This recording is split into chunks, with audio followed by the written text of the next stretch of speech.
This video is sponsored by Wildlife Command Center Coffee. More about them at the end of the video.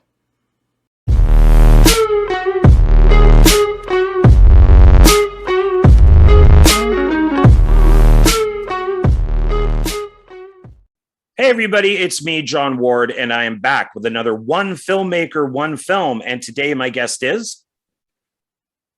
I'm Scott Tepperman from Ghost Hunters International and Los Bastards Productions. Nice. And that is one of the things that I'm going to ask you about is Ghost Hunters International. But I first want to start with some my collection that I have of you. This is something that I'm now doing with people because I like it. It shows off my stuff and it shows off my appreciation for you. But we are here to discuss Hell's Bells, which we will get to shortly. So there it is there. I got it off of Amazon. It's got a really nice cover to it. Yeah.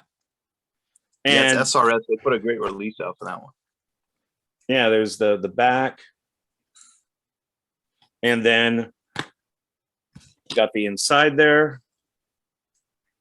So yeah, they did a good job. Yeah, and we'll talk about SRS and stuff like that too. So, but the way that I discovered you and Jim O'Rear is from this film called "Don't Look in the Basement," and I got like a signed poster. So your signature and Jim's are probably on it.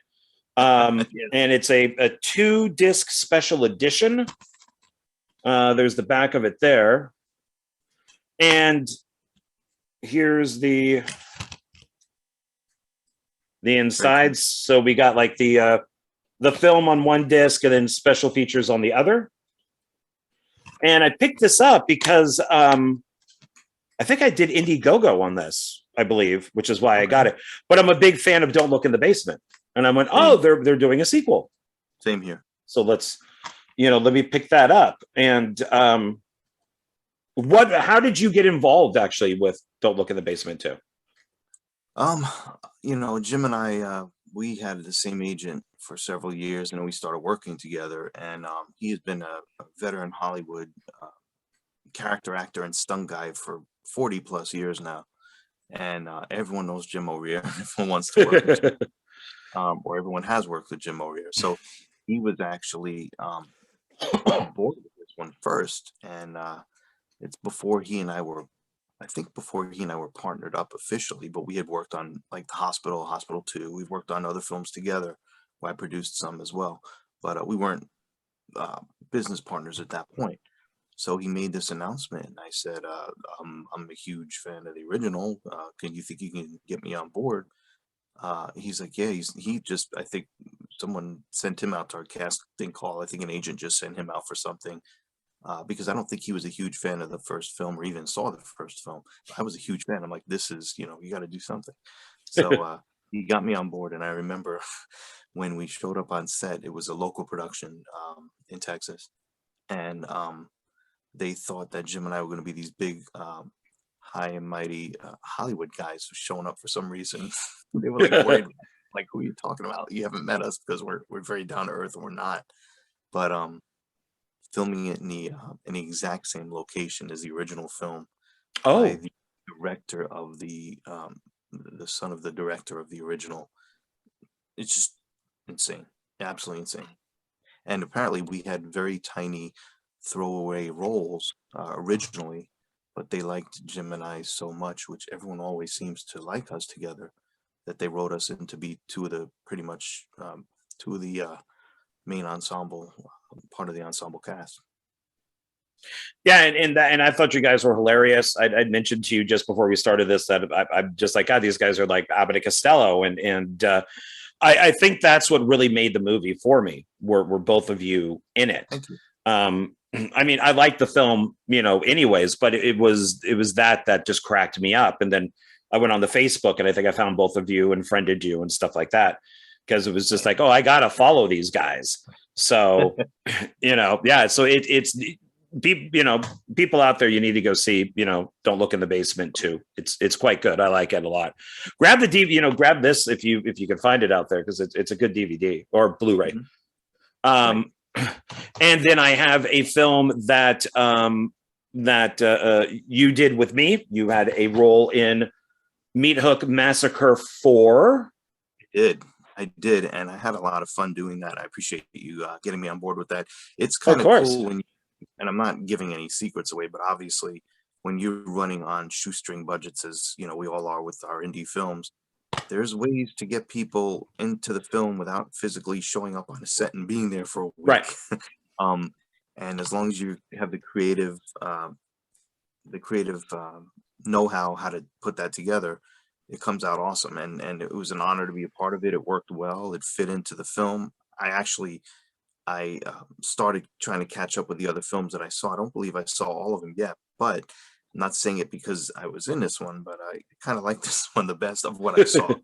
Anyway, Well, I think I thank saw you. like 3 of them or something. And, But and yeah, and it is the best out of all of them. The critics say it is. good, good. There we go. It was a lot of fun. It was a lot of fun. Well, and this was, I think, now correct me if I'm wrong. I put stuff out there about Meat Hook, and I think you messaged me and said, "Hey, is there any way of being part of this?" And of course, Absolutely. I went, "Oh, the guy from Don't Go in the Basement 2 just messaged me and wants to be in the movie." And how can I get him in? How can I get him in? And that's when I came up with Religious Dad, that that you could, like you said, there's more ways than one to get into a film, that you Exactly. don't even have to be on set. And so Right. you shot all your stuff, at I would assume your house. Right. And I think your wife was helping you with it, if I Mhm. remember correctly. Yeah, And she's you been just around so much stuff now. She's getting to be pretty astute with the cameras as well. So she wasn't an issue for her at this point. Yeah, and that's great because you guys did, I think, like 6 takes of it. Like 3 were one way and then 3 were the other, like a different way. Right.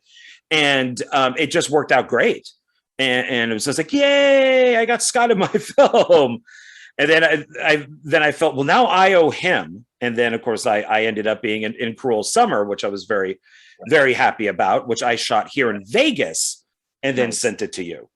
So yes, everybody out there, you can shoot something in Chicago and send it to Oregon, and you could be in somebody's movie. So it's pretty simple, Well, really. I always remember I'm gonna butcher it a little bit, but John Carpenter's basically said something that, and the man himself, John Carpenter, said, if you want to make a movie, make a movie. You'll figure it out. There should be no barriers. If you have, Right. whatever you need to use at your disposal, do it, and learn from that, grow from that, and build on that, and expand on it.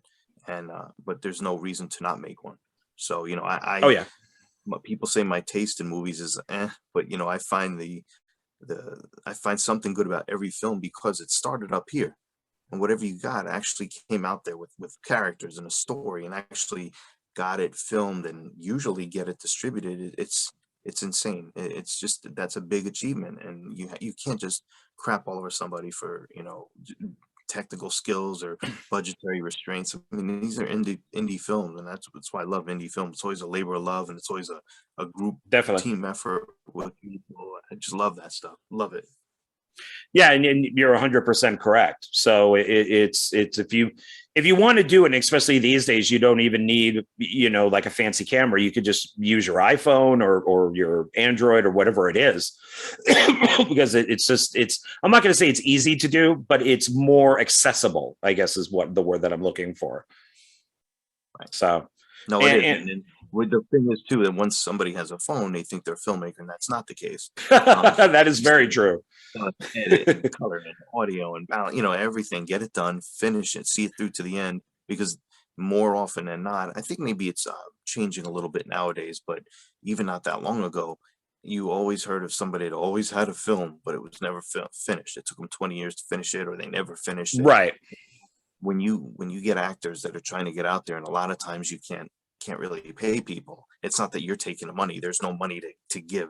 I could say you get money on a back end. There is no back end with indie film. But you can offer them food, you can offer them experience, and you can offer them exposure. And I know exposure, everyone rolls their eyes, but if you get a film that's properly made, marketed, and actually um, distributed worldwide, that is exposure, and that does help. If it's going to be someone to film something, you get someone to film something for you and then just put it on your shelf and never sees the light of day.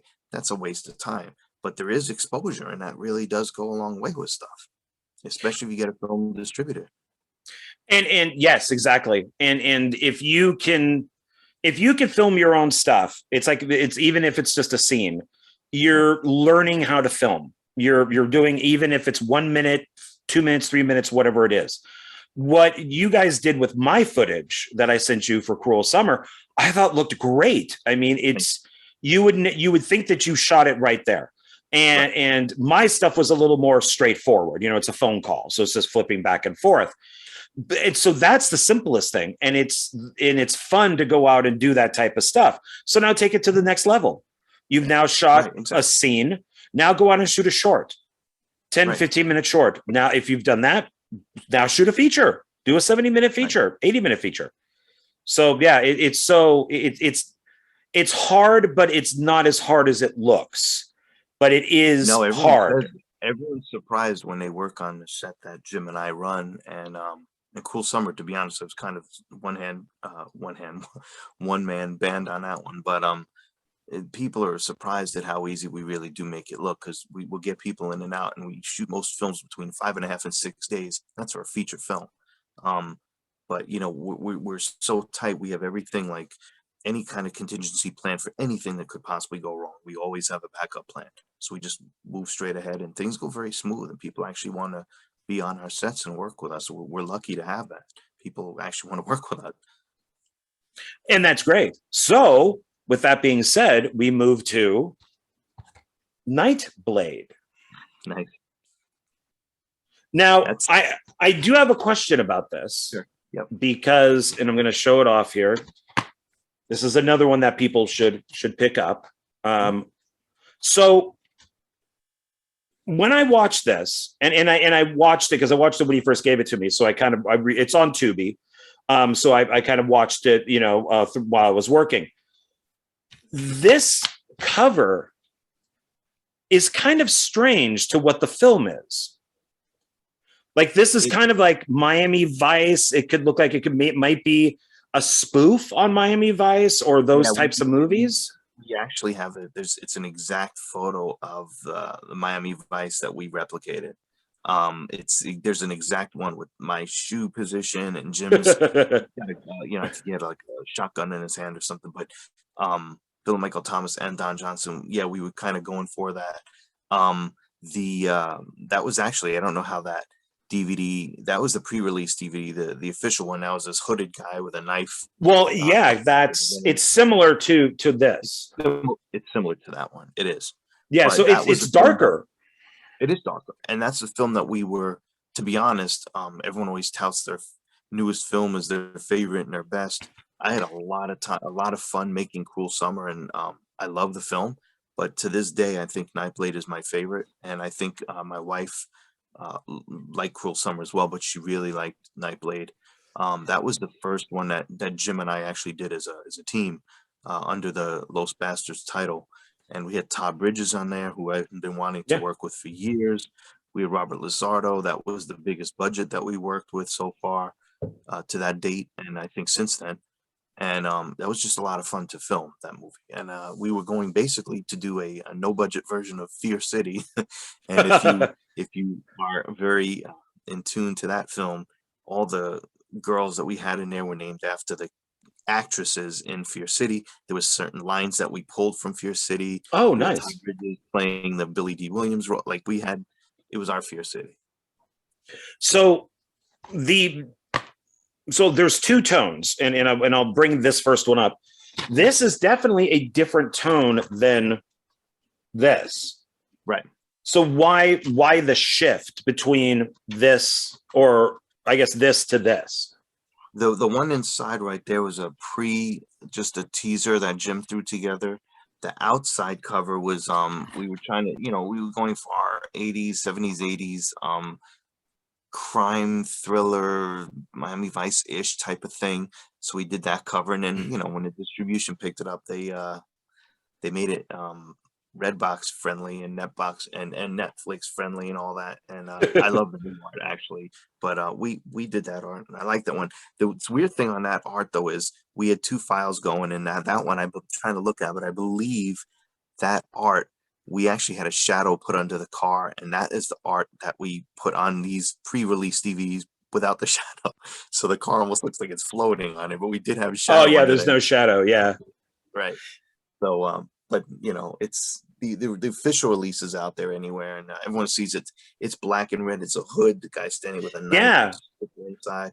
Brilliant artwork that they did. But you know, when we go to events or we do when we sell our movies as well, people always like to collect all of them because the covers are so vastly different. Generally, the content on both discs are the same. Sometimes there's something different, but they like to collect all the different ones. So. Yeah, and this one has DVD extras, behind the scenes bloopers, uncut newscast, original trailer, director's commentary track. Right, and I Because believe that's all on the other official release, I think.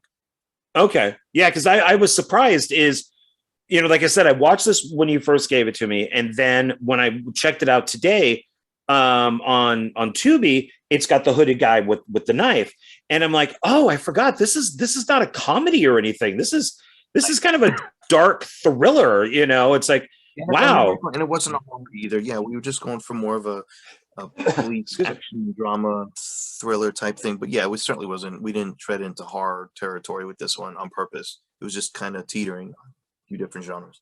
Yeah. That's true. What's on? Yeah, I don't think it's listed on here as. Yeah, they don't list. There are special features on this, but they don't list what's on. Don't look in the basement too. Yeah, they don't list what's on there.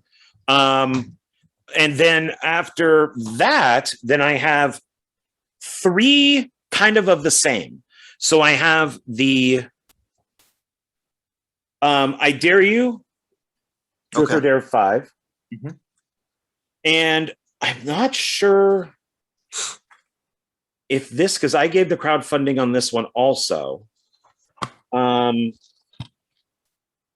And then I have, I want to say this is crowdfunding. Mm-hmm. And then there's this one, but you signed it. Okay. You might have put something out on Facebook saying, hey, I only have a few of these left. Maybe that, or it depends what you funded, because sometimes we just give to everyone that's a certain level, but if it's another level, then you get one that's signed and one that's not, so you still get two. Maybe that was the case. It's been so long. I think I donated twice. Yeah, it may have been something like that. Oh, and this one has a poster inside it. Let me see here. Yeah, that's a cool poster. So I think I have two posters also. Which one I hung up. Try to get this visible on there a little bit, but yeah, there's the poster for it. Yeah. Yeah, so that came with the DVD. So yeah, I'm not sure. I think I donated twice. Well, thank you both times. Oh, you're welcome. Yeah, and yeah, the DVDs are the same.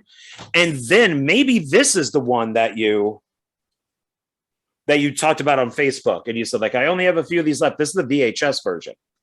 Okay, yeah. There's what happened with that was there was I think there was a botched original print of it. So the VHS was it was supposed to be limited, but it turned out being very limited. I mean, I think there were like 10 made. Tim Ritter, tell you real quick about this, but we're currently planning an overhaul of Truth or Dare 5 with the whole new release and everything else, and we're going to start working on it probably early next year. Oh, sweet. To make it vastly different art and content, and the cut of the film will be different as well. I was really honored to do that because I was a big fan of Truth or Dare Critical Madness from the 80s. And when I grew up, Tim Ritter was one of my favorite directors. And I wrote a book on the most underrated and overlooked horror films out there. And Truth or Dare I put in there, and I sent Tim, or I told Tim that I was getting that film in there, and he actually came out and met me at a convention. I think it's where we were premiering the Hospital One, and he we just started really talking, and he's so down to earth and cool as anything. And I told him he should do another film, and apparently he had some issues with some people in part 4, and it was not a great shoot. So he was kind of like burnt out. He's like, "No, I'm done right now." I said, "Well, if you ever do part 5, let me know." And we started shooting ideas back and forth, and we started talking a lot. And he basically said that he wanted to do another one. He wanted me to co-direct with him, and he wanted me to star in a film. And I was like, "What? Like, I'm sorry, that's huge." And he said, "I have carte blanche. I could do whatever I want." And I said, "Well, the one thing I wanted to do, nothing about the other sequels, but I wanted to make this a direct sequel to the original film. I wanted to bring the original mask back because they had some other knight-looking, like knight in shining armor looking mask." I remember that. Yeah, I wasn't really a big fan of that mask, so we brought that mask back. And the movie, we got Joel Wynkoop back. I was able to incorporate footage from Truth or Dare 1 because I had clearance for that, and we made it as direct sequel as we could to the original. It was fun, but that was extremely low budget, and that was the first time that I really tried. This is almost 6 years ago already since we did this one, and this was my first hand that I tried editing a film on my own. So it's very rough around the edges and everything else. So definitely going to revisit it probably early next year, and make a hell of a follow up to this one. A follow up, like a part 6? It's going to be part 5, but it's going to be like a pseudo 6, like different. It's going to be it's 5. We set the storyline with 5. It's still 5. It's going to go a little bit of a little deeper. Yeah, a little different. Oh, gotcha. Okay, well, that'll be cool because I like part 5. So I like all of them. So yeah, I do too. Yeah, I heard about a lot of the stuff that went on with some of the actors and all that with part 4. A particular actress who decided to make her own film, and so we a lot of issues going on, but it is what it is. Yeah, there's a thing called respect, and there was not any of those done there. I'll briefly say this. None of these films, I mean, they're not Star Wars, they're not Jaws, they're not, Terminator 2, they're not. So there's a respect level that goes with this. Like, I would not make Cruel Summer 2 without contacting you. I would not make, Camp Blood, whatever number it is, without talking to David Sterling. There's certain things, even with Meat Hook Massacre 4, Dustin Ferguson reached out to me and said, "Do you want to do this?" So I was more or less kind of a director for hire. But I would never make my own Meat Hook 5 or 6 or 7 or do a spinoff or whatever it is, because there is respect. And a lot of these films don't have copyrights. And a lot of these films, we're trusting that other people will not do these things. So, I mean,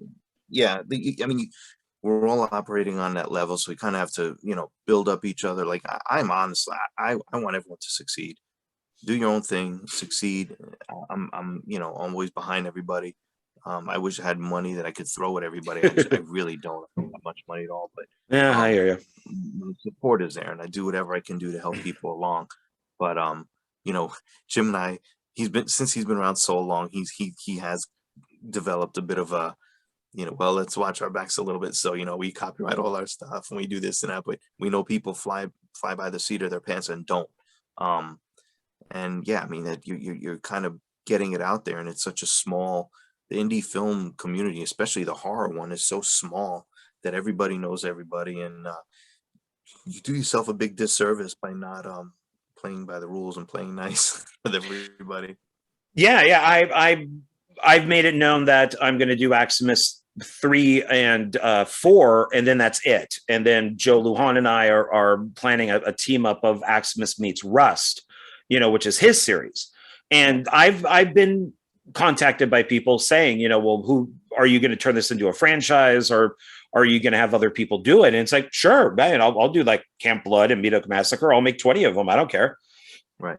Pardon me, as long as the scripts are good and stuff, that's fine by me. But people showed respect and said, hey, can I do this? Or, will somebody be available? And that's what you need to do. David C. Hayes contacted me and said, nobody will write Xmas 5 except for me. And I went, okay, David, that's fine. That's fine by me. So, because I'm a big fan of, David C. Hayes and his work and everything. So it's like, hey, you Well, want to that's write how it? that's I'm right. honored. That's how Tim Ritter was with Truth or Dare. When we did I Dare Do Truth or Dare 5, he's like, yeah, you can take the reins on this one. Let me know what you want. He would send me scripts. He's like, and I'm actually, I went to college for English, for writing, so I have a degree in English. I think I'm a pretty intelligent human being, and I can write well and do whatever. But Tim's like, when he put the script together, he's like, yeah, change whatever you want. I'm like, you're Tim Ritter. You wrote Killing Spree. You wrote Truth or Dare. Your words are like gospel. I'm not touching anything. Why would I ever touch your script? No. But I made ideas, I would, he would change a few things, but I didn't want to jump in it all. Now, when we redo it, I think I'm going to be jumping in there a bit. We're both going to tackle this and do a little rewrite on it. But yeah, I was like, I'm not touching your writing. You kidding me? Oh yeah, yeah, yeah, exactly. And I didn't look. Let's see, what does this have? So it says that it's unrated, contains violence and gore, profanity, sexual situations, nudity, and some drug use. That's a movie. And the special features are official trailer and trailer gallery, blooper reel, behind the scenes footage, and photo slideshow. So you're definitely getting a lot from this. Yeah, we try to. Our thing too is that everything being streaming nowadays, to kind of recoup anything, physical media is the way to really recoup anything for the filmmaker. And you want to offer people a little, because people will do both. They'll stream it and then they'll buy it, but you want to offer a little bit of extra content, worthwhile content on your discs, to get people to actually want to take that jump in and double Oh dip, so yeah. to speak. Because all those bonus features are not necessarily available streaming. I don't think they are ever. But yeah, Oh, you want to get rarely. whatever you can. Yeah. Yeah, you want to get whatever you can on the discs, or get a poster, with certain things, or give something extra. Well, yeah, that's why, when I did Meat Hook, I knew this would be my only release of it. I guess at some point Dustin's releasing a box set. I don't really know what's happening with it. But it's, I made sure to add in behind the scenes, photo gallery, trailers, a bunch of stuff on this. And even the Xmas films are, have the films are only 30 minutes, but the behind the scenes are over an hour. Right. So, trailers and photo galleries and all that, because you want to give, people the bang for their buck, Absolutely. But yeah, so now moving forward, I want to name off some films that you have been in that I saw on IMDb, because I want to give everybody a wide idea of who you are. Now, we do have one film that doesn't have a date that I'm very curious about, and that is Night of the Living Dead Genesis. It says filming and there's no date, but that has been up there for a long time. Yeah, as far as I know with that, I'm speaking to, excuse me, Matt Cloud, who's a writer, director, and great guy, by the way. This has been an issue for him for years. I think at first he was, and I could be speaking out of turn, but I thought he told me at some point they lost some of their funding, and then he had started funding it personally. Like, he would be working his job and splitting it between paying his bills, keeping his lights on, and paying for the movie. And then there was some issues with the legalities with Night of the Living Dead. A whole bunch of stuff going on, and they got yeah, there's a title thing going on.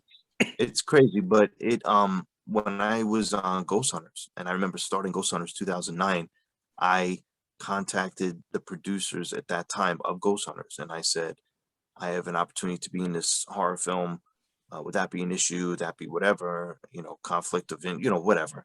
And they said, no, that was fine. But that was 2009. So this is how long, and it was already in development then. So he's struggling to get this done. But I have to tell you, I saw some of the footage that he put together. He had it on YouTube a while back. It was probably 10 minutes or so. It looks amazing. The script is amazing. It's going to be worth the wait. It's just, I feel bad for Matt, because everyone wants to do Night of the Living Dead stuff. It's almost becoming like Amityville stuff now. Yeah. But his is going to be really, really good. And his heart is in it. That's his dream. I think that's his dream project, is to get this done. And sometimes people are like, well, why are you working on other films if you're not getting this one done? You get budgets allocated for certain things. If people are going to donate money for this movie, then you work on that movie. Like, that's just how it is. So he's getting it done as he can. Um, it looks really good. I know I may have to film 1 or 2 more scenes, and hopefully I don't look much older from when I when I filmed in 2012 or whatever. But yeah, I'm excited about it because it's going to be a good film. Just waiting for it to come out. Yeah, the thing with Amityville is because you can't copyright a place. Right. So you can have Amityville Genesis or Amityville Beyond or whatever it might be. Night of Living Dead now has become a problem because of Criterion. And Right. they bought the movie, but they bought the Criterion version of it. Right. But it's still an issue. So there's now there was Amityville Rebirth, which is now, I'm sorry, Night of Living Dead Rebirth, which is now just Rebirth. And then and then there's one that I'm involved with where I play one of the reporters. It's like a straightforward, I guess, remake where I warned the director about that. And he now changed it. He now changed the title to, I think it's called Dead of Night. Because I said, when Matt did it, it wasn't called, it was Night of Living Dead. I forgot what it was called, but he had a Genesis. It was something else, or it was just Night of Living Dead. I don't remember what he did, but that was added after fact too. So I really feel bad for him, because if you ever met Matt Cloud, I don't know if maybe you have, but he's a great guy, very skilled filmmaker, very good FX artist, smart guy, personable, nice. He's just struggling to get this done, but he's doing what he can do. Apparently Jim, my partner, was on board to do the stunts on this film. Jim's like, I haven't heard anything yet, but they're not filming that. That's why. But yeah, so we're all waiting for it. Even Matt's waiting. Matt wants to gotta get it done. Yeah, I'm friends with him on Facebook, but I don't know him personally. So so I've been following him a little bit. But Night of Living Dead Genesis has always interested me, because I'll buy anything with Night of Living Dead. I'll buy anything that says Amityville. I'll buy, because I'm an idiot, because I'm a completist, so I have to have it. Well, the fact that I read the entire, I have the script, and I read the entire script, and it's fire. This thing is really good, and I just can't wait for it to be fully realized on the screen. And I think what I have to credit Matt with is the fact that he could probably pump it out in one weekend, but he doesn't want to crank out crap. He's like, no, This is the quality is going to be, it looks really good so far. So he's maintaining the quality. Now, if that takes longer, that takes longer, but he's definitely over quality over quantity with this one. That's good. Yeah. And then I have you now. I don't really want to talk about this one, because I want you to come back on the show where we can have a whole thing about it. So we got Cruel Summer, which you got a poster behind you there. And that came out this year. And has the DVD come out on this yet? No, actually, oddly, this evening I've been talking to had a few offers for the film, and we're going to try something different with this one, because it really seems like streaming is the way to go with all this stuff. Unfortunately, nowadays that's just the big thing. So we had a couple of offers we were looking at. We managed to secure a deal where it's going to be a huge streaming title all over, but we can retain the physical rights to do what else we want, because we want to do a VHS, a Blu-ray, a DVD. Yes. So we actually have the contract that was sent to me this evening that I have yet to review with Jim, but it sounds like we're going to go with this company, and should be out, I'd say, within the first quarter of 2022. But I have extra copies always for sale with that artwork on it behind me. Yeah, because that is I'm a physical guy, so I appreciate streaming and stuff. That's fine. I'm getting more and more used to it. But if I could just own that copy in my hand, that's what I want. So yeah, so hopefully that will come out shortly, next year. Mm-hmm. Then I have Camp Massacre, which was 2014. We have Medoc Massacre 4, which was 2018. We discussed that. I Dare You, Truth or Dare Part 5, that was 2017, which are also one of the directors. Cruel Summer, you're one of the directors. Nightblade, 2016, you're one of the directors. The Hospital 1 and 2, that was 2013 and 2015. So we'd like I want to see those. I've not seen those yet. Don't Look in the Basement 2, 2015. And then we have 2 documentaries, I believe. The Majestic Highway 1 and 2. And Magnetic Highway. Yeah, Magnetic Highway. I'm sorry, Magnetic Highway. I can't even read my own handwriting. Yeah, one and two, 2008, 2017, 2018, and you're the director of both of those. And those are documentaries? Yeah, those were yeah, basically I did a road trip up across the US, mostly the East Coast, but documenting the mom and pop video stores that are still in existence to this day, that have weathered the Blockbuster storm and all the other chain stores after they came out, did their thing, their business models kind of failed, and then they closed up shop. A lot of these mom and pop video stores have flourished, not just survived, but they flourished. Some of them had to morph into like tanning salons and video, but it's interesting. So I went to these all these different places, spoke to some of the customers, so some of the owners, did video, took some video of the actual stores themselves, and they're pretty cool. And then I did a second one as well, and they're great little documentaries. And there was one came out several years or about a year ago called The Last Blockbuster, and I Yes. wanted to see it. I have not seen that yet, but several people have contacted me to tell me that that mine were better than that one, which Oh, good. that one looked pretty good to me. So I was kind of honored that they said that, but I haven't seen it yet.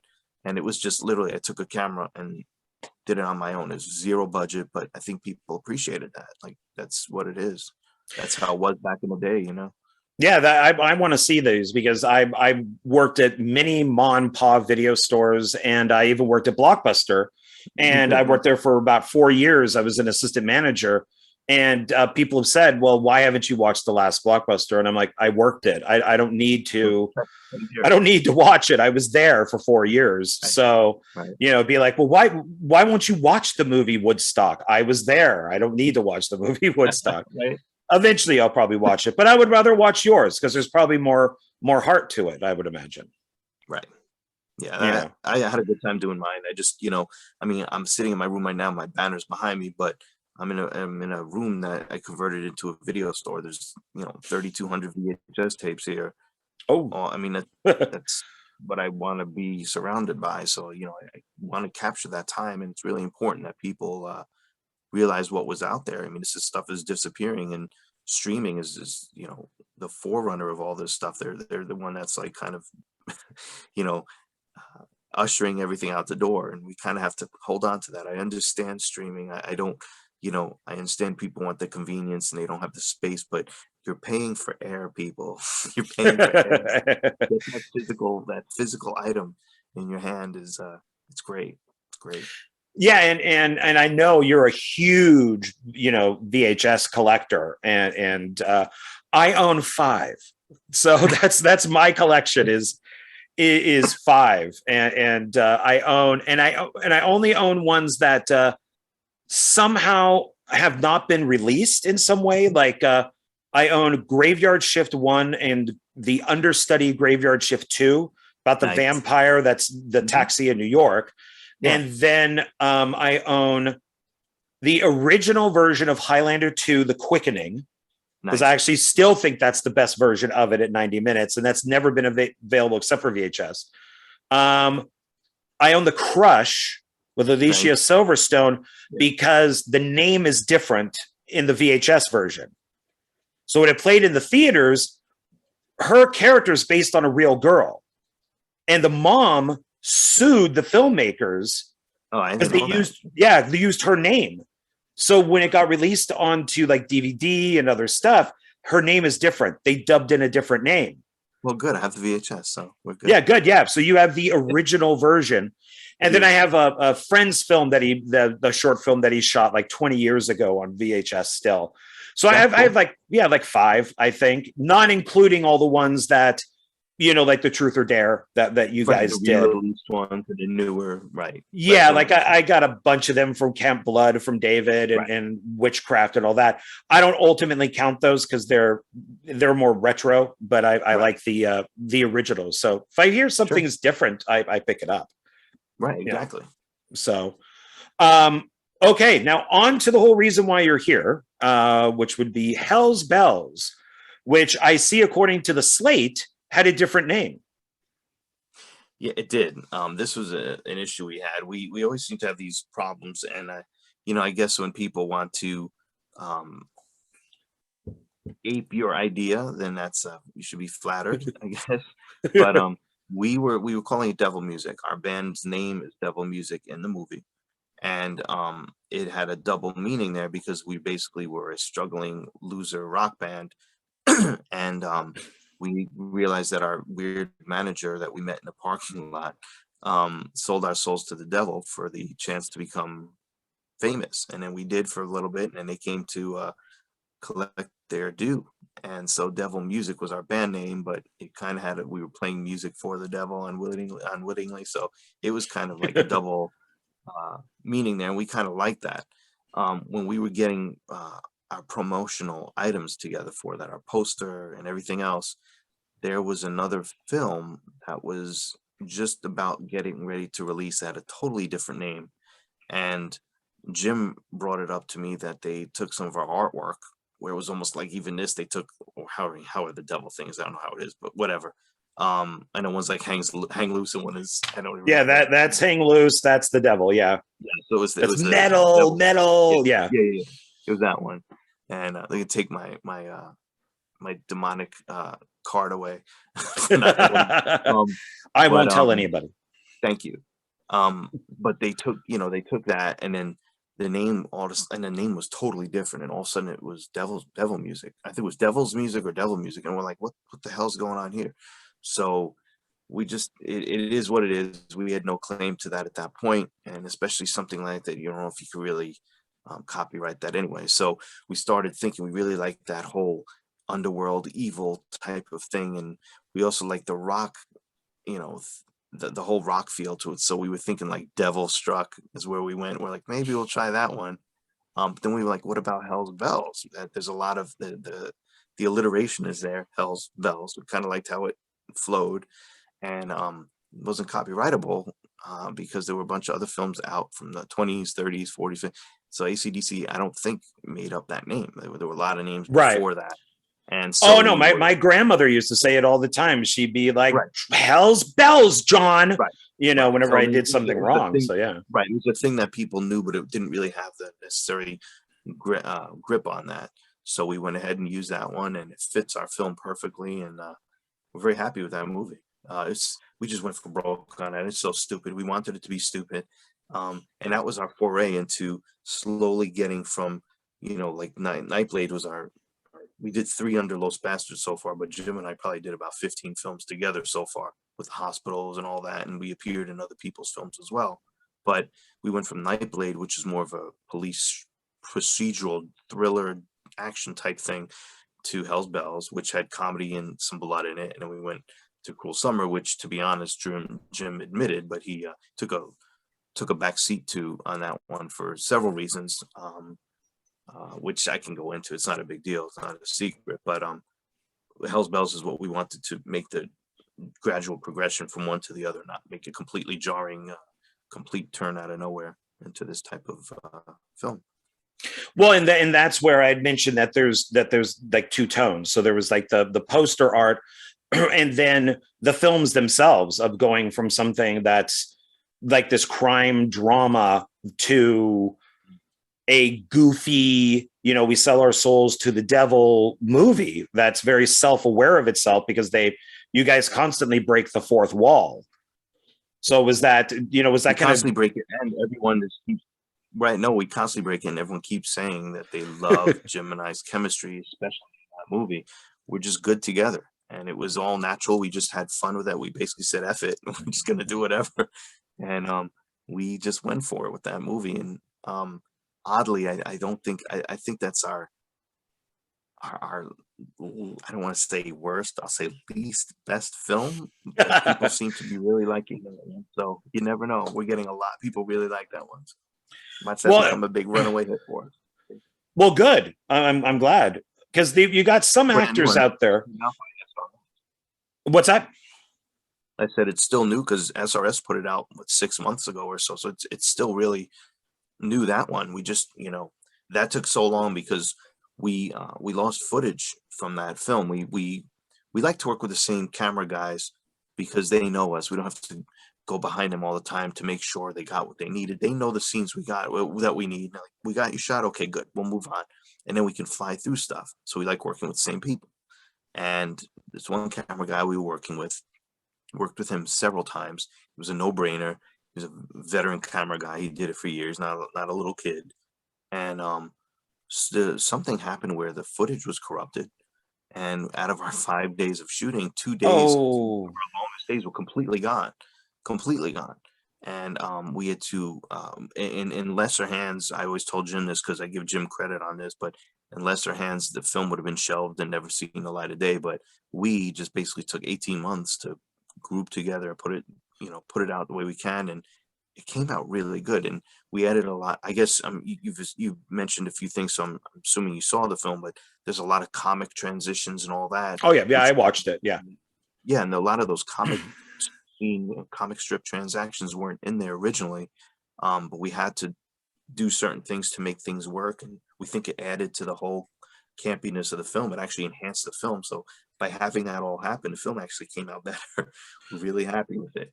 Well, Came out that was going to be my, yeah, because I do have some of that stuff in my notes, about how it kind of looks like a comic book and the transitions from comic book to comic book. But, and maybe you've answered some of this, is the only thing I watched like the making of and all that stuff, but I just didn't have time to do the audio commentary. But I did listen to like the first couple minutes of it. And I went, oh, I got to bring this up. Is both you and Jim say, this movie almost didn't get made. It was a nightmare to make. This was, and I'm like, oh, then I'm just going to stop this right here. And I'll talk to Scott about it, when he's on the show. right. So is that, I'm obviously must have been part of it then, right? Or is that all Yeah, of and it it? was, no, it was, we say nightmare, it really was. I mean, we have such great time on the sets, and we have great people on the sets, and everything runs very well oiled. The problem was, losing that footage sucked, because we really had Nope. to recreate everything. And the problem was too, is that a lot of the footage wasn't standalone footage we could just switch out with other stuff.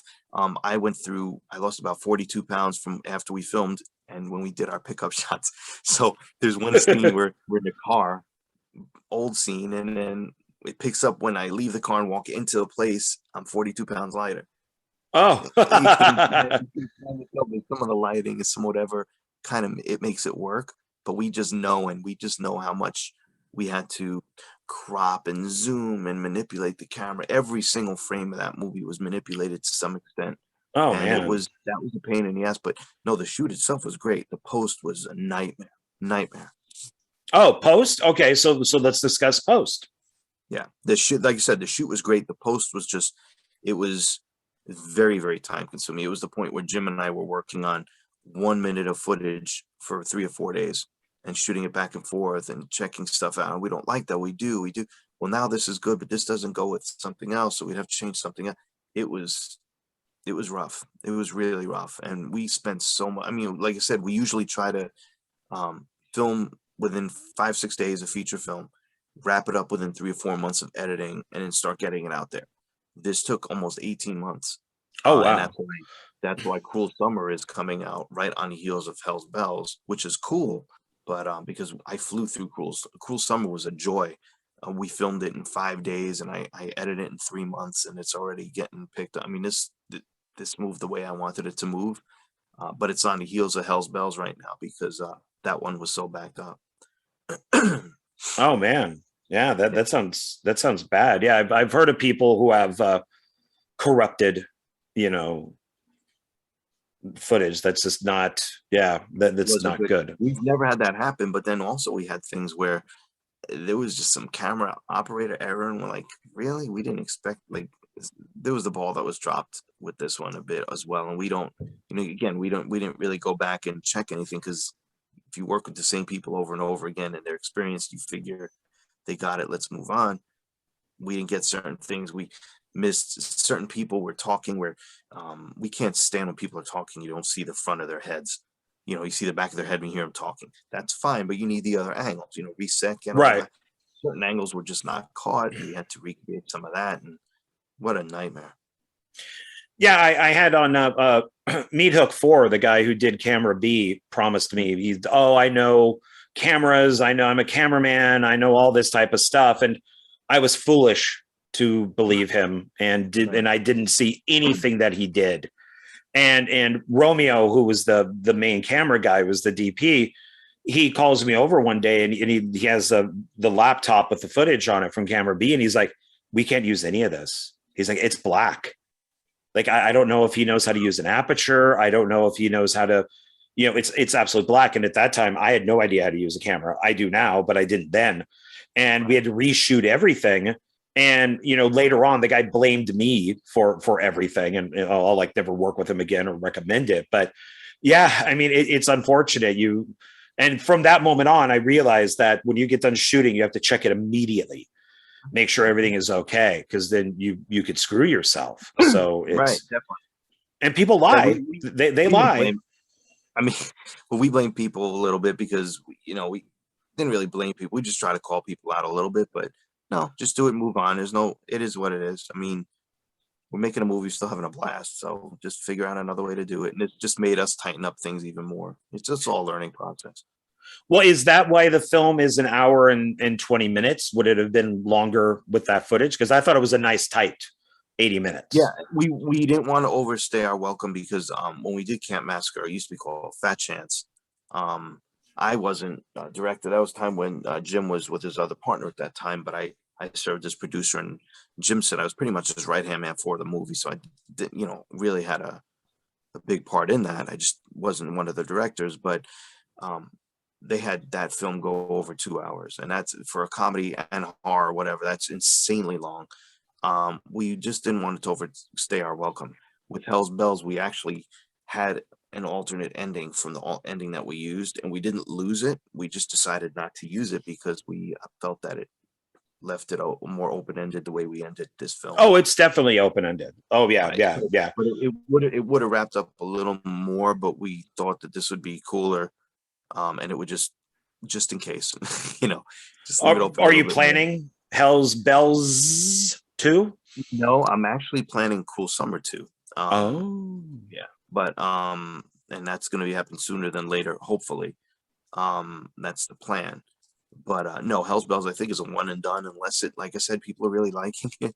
So maybe when we did the hospital movie, you can't give us a cliffhanger, and so we rushed to do that one. No, maybe not. Maybe not. Yeah, I mean, you leave it on a cliffhanger. How dare you? How dare you? Now I'm always going to wonder. Right. So, and what is, and I know this is your production company, but for people who don't know, what is Los Bastards Productions? It's Jim over here and myself. We basically, we took that name from, if anyone knows Jim over here out there, again, he's been around almost 50 years, good Lord, in the industry. But wow.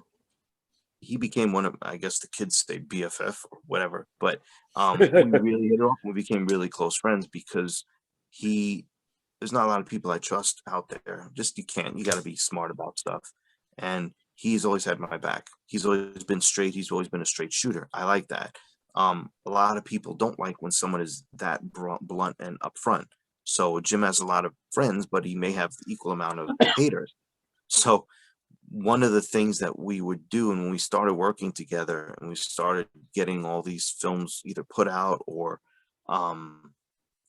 just moving from one successful production to another, we started looking at a lot of the social media sites, and a lot of people were saying, well, those bastards, they do this and this and this and that. Well, you were upset because you had, your films are like we were talking about earlier, you film it on your phone and you don't do anything with it. That's all. It just dies one day. And we're getting stuff out from beginning to end. We're seeing through completion, getting worldwide distribution. So yeah, we're bastards. We're Los Bastards. We'll embrace that name. We'll take it. And we thought Los is more like the Los guys with Cheech and Chong, because Cheech, Jim and I have that little duality going on. So we figured we would do a play on that and do Los Bastards. So yeah, but we, like I said, we have a good strong following. It just that's initially how we got the name going. Wasn't there an issue with Facebook in the name? No, Facebook is so weird with their algorithms and their everything else. I mean, people could say the slightest thing, which doesn't even make sense. Some people are just say, I love this coffee, and they're banned for 3 days. It doesn't make any sense. They thought our name was antagonistic or whatever it was, so they took our Facebook page down. our film So stupid. pages, our individual movie fine. It's just it is what it is. I mean, we have, like I said, thank God we have a strong following and good word of mouth, because that's what keeps us going. We didn't have really have many people on our Facebook anyway with that would interact with us. All the people contact us directly on our private pages or on the film page that we're doing. They contact us through there, and then we handle business that way. But yeah, it is what it is. I see that Facebook is trying to grow and do all this different, or Meta, whatever the hell it's called now. But and they may just not. I don't necessarily know if they're doing all this on purpose. It's just a kind of a stupid way how things are working out right now, and everyone's getting fed up with it. I'm sure it'll work its way out. Hopefully it will, because if not, people are going to start flocking elsewhere. But it is what it is. It's just a Yeah, bump.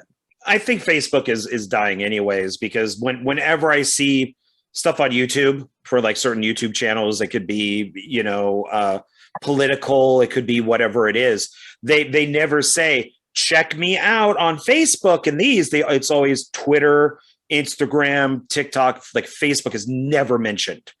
And it's like, oh, it's dying. It's getting very, where you really, I mean, if you go on there and you're gonna be an a-hole and you cause problems, they'll flag you. And to a point, I don't like censorship at all. But to a point, I understand if they're trying to keep it pleasant for people scrolling through. But you also have a button where you could unfollow people or mute them or not watch their Right. feeds. So it kind of is defeatist to some extent. However, I kind of understand, I guess, why they're trying to do some of it. But when you start thinking that they're starting to possibly do things for their own agenda or to push their own thing, that's when I start questioning things. So it is what it is. I think most of it is harmless. It's just an eye roll, like, oh God, okay. But I really don't know what to post anymore. Like I always find myself censoring myself, and I don't like doing that. But I don't want to ban for a week or a month for something ridiculous. So I really have to. Does this sound bad? Would this be is that okay? Like doing that a lot now, unfortunately. But it is. Yeah. Yeah, that's why I just now post just movie stuff. Monkeys. I'm a big Monkeys fan, so I Right. post Monkeys stuff. I pictures of my cat, that it's just like, okay, are you going to ban me for that stuff? I mean, come on, because they only got me once, Right. and I did an anti-Trump, post, and you're banned for one day, I think it was, but then I noticed that all these Trump supporters were doing the same thing, but they were talking about hanging Democrats or killing liberals, and they were fine, but mine was bad. But Okay. then some of them aren't. It's like it's so random. Like you'll have some that'll talk about that'll get banned, and then some will talk about the same thing and nothing will happen. Yeah. Eh, Yeah. I just think it's growing too fast, and they're trying to tighten it too much, and that's why there's weird things are happening where people are getting flagged left and right for crazy things. Yeah. It's better just to, I hate censorship. I can't stand it. I don't like censorship. yeah, I believe in, the freedom of speech, but the freedom of speech also comes with a price. So you have the freedom of speech to tell your boss to go fuck himself, but then he also has the right to fire you. Right. So Correct. Exactly. yeah, so you'd say whatever you want as long as, and you're not going to get unemployment because, so, Right. but enough of all of that stuff. I have here, who did the opening credits for the film? Because those were fun. For Hell's Bells? Yes. Jim worked on a lot of times when we're doing our films, we start experimenting with new stuff for us, even if it's not necessarily new for other people. It's new for us. And Jim, I don't know what editing program he used, but he sent me I think a rough sketch of things or a rough breakdown of how it would be. Then he slowly edited layers and started editing and all this other stuff, and it just came together. But that was all Jim. And I think it looked great. I think it's fun. I think it was kind of good quality there, and it looked good. Yeah, and the whose idea was it to kind of do I know it's like you mentioned, like missing footage or whatever, but who came up with the idea for the whole comic book feel to it as it went from panel to panel?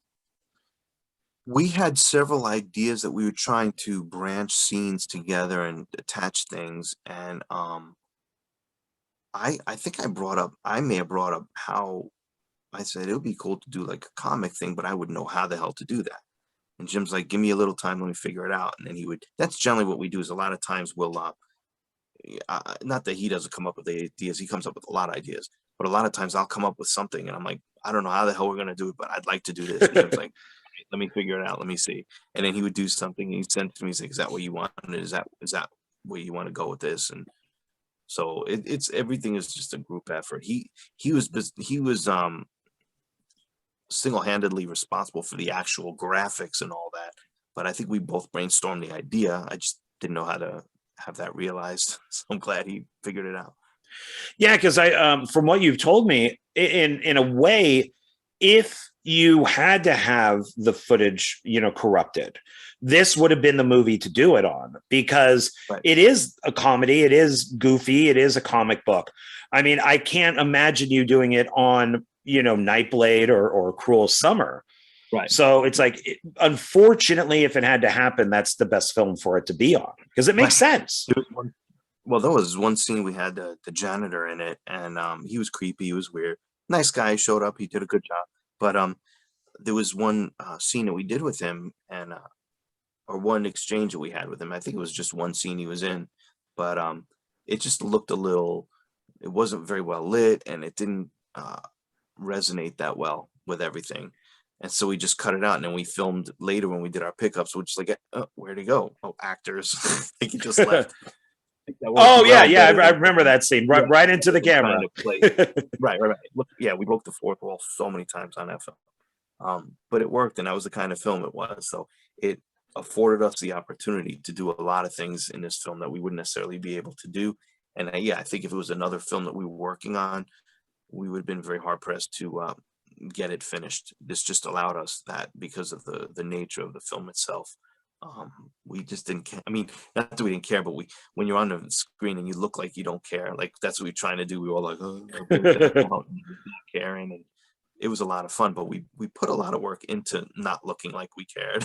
If that makes sense. So, well, then how did you come up with your characters? How did you with your long blonde hair, and then Jim with the spiky 80s hair?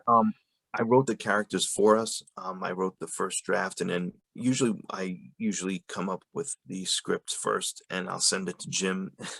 Again, this is with his experience. He's like, okay, it's good, but this is a $500,000 budget that you wrote. I'm like, okay, let's scaling it back now. So we start scaling stuff back, but the characters are what we wrote, and we got our own wigs. We kind of make up our own backstories in our head, and he's like, I'm going to do this. I want this kind of wig, and I'm going to end up with this one, and we just shoot ideas back and forth with each other. But he made his character his own, I made mine my own. We just kind of described who they were. I described who they were initially in the script, and took it from there. And is that both you and Jim singing? Are you playing the instruments in basically, I guess, all the music that you guys perform? Not at all, actually. We hired these music. Well, we wrote the lyrics, but because we did a song about Meredith Baxter Burney. Yes, how we had like a love song. Which played into the fact that she's from Family Ties, and which played into the fact that we got Skippy from Family Ties. We had that little 80s thing going on. But we wrote all the lyrics. We hired people that were musicians to perform them, to sing and do the instruments. And then when we were filming, we actually had the song done at that time, and we played, which is rare. Usually people don't necessarily have the music, and that's why sometimes stuff doesn't look right when people are dancing in the club and it doesn't match the music. But we had the actual music that we were using. But we tried to lip sync and play the instruments and everything. The weird thing is that I always seem to do this. I push myself where I can't sing at all and I can't play an instrument. And I certainly couldn't try to do both at the same time. It's really rough. But Jim moved originally to Nashville because he was signed. He had a recording contract with Nashville. He's a very good country singer, And so he had the moves, the mannerisms. He knew how to play guitar. I didn't even know how to hold one. But we did what we could do. It was fun, and that kind of adds to the film also the way it was. But yeah, a few people thought we were singing. Like, no. Well, yeah, because I was wondering, and I really was looking. I'm up there with my, okay, are they doing this or not? What's going on there? And it looked pretty good. I mean, it looked like what you would expect from a film. Right. like you, it wouldn't be a live performance. You would be lip syncing. No, So, but I try to the films are my saving grace. I try to make my films as good as I can because I am very untalented. That's the only thing I have to lean back. So I can't sing, I can't dance, I don't have art. I am not very musically inclined at all. So yeah, just hoping the films get better and better and better because that's pretty much my main thing. And how many songs did you have written for the film? Did you go over what you wanted, or did you get just what you wanted? I think we wrote three. I think we wrote three. One was the instrumental, and then we wrote the two. Yeah, we wrote two, and then we wrote the instrumental. Oh, we didn't write the instrumental. They did an instrumental, and we wrote two songs for them.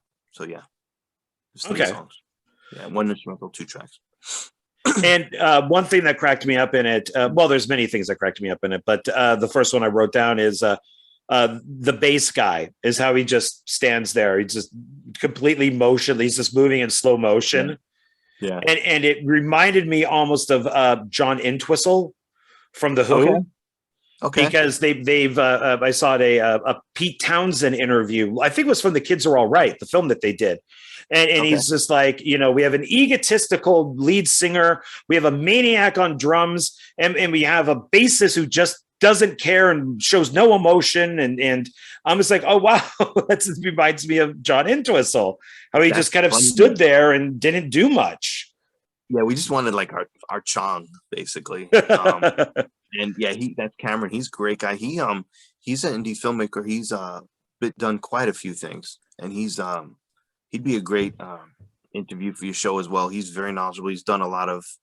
He did Postmortem America 2021 or whatever it is. He was in the Embalmers. He did some few other things. I know the Embalmers.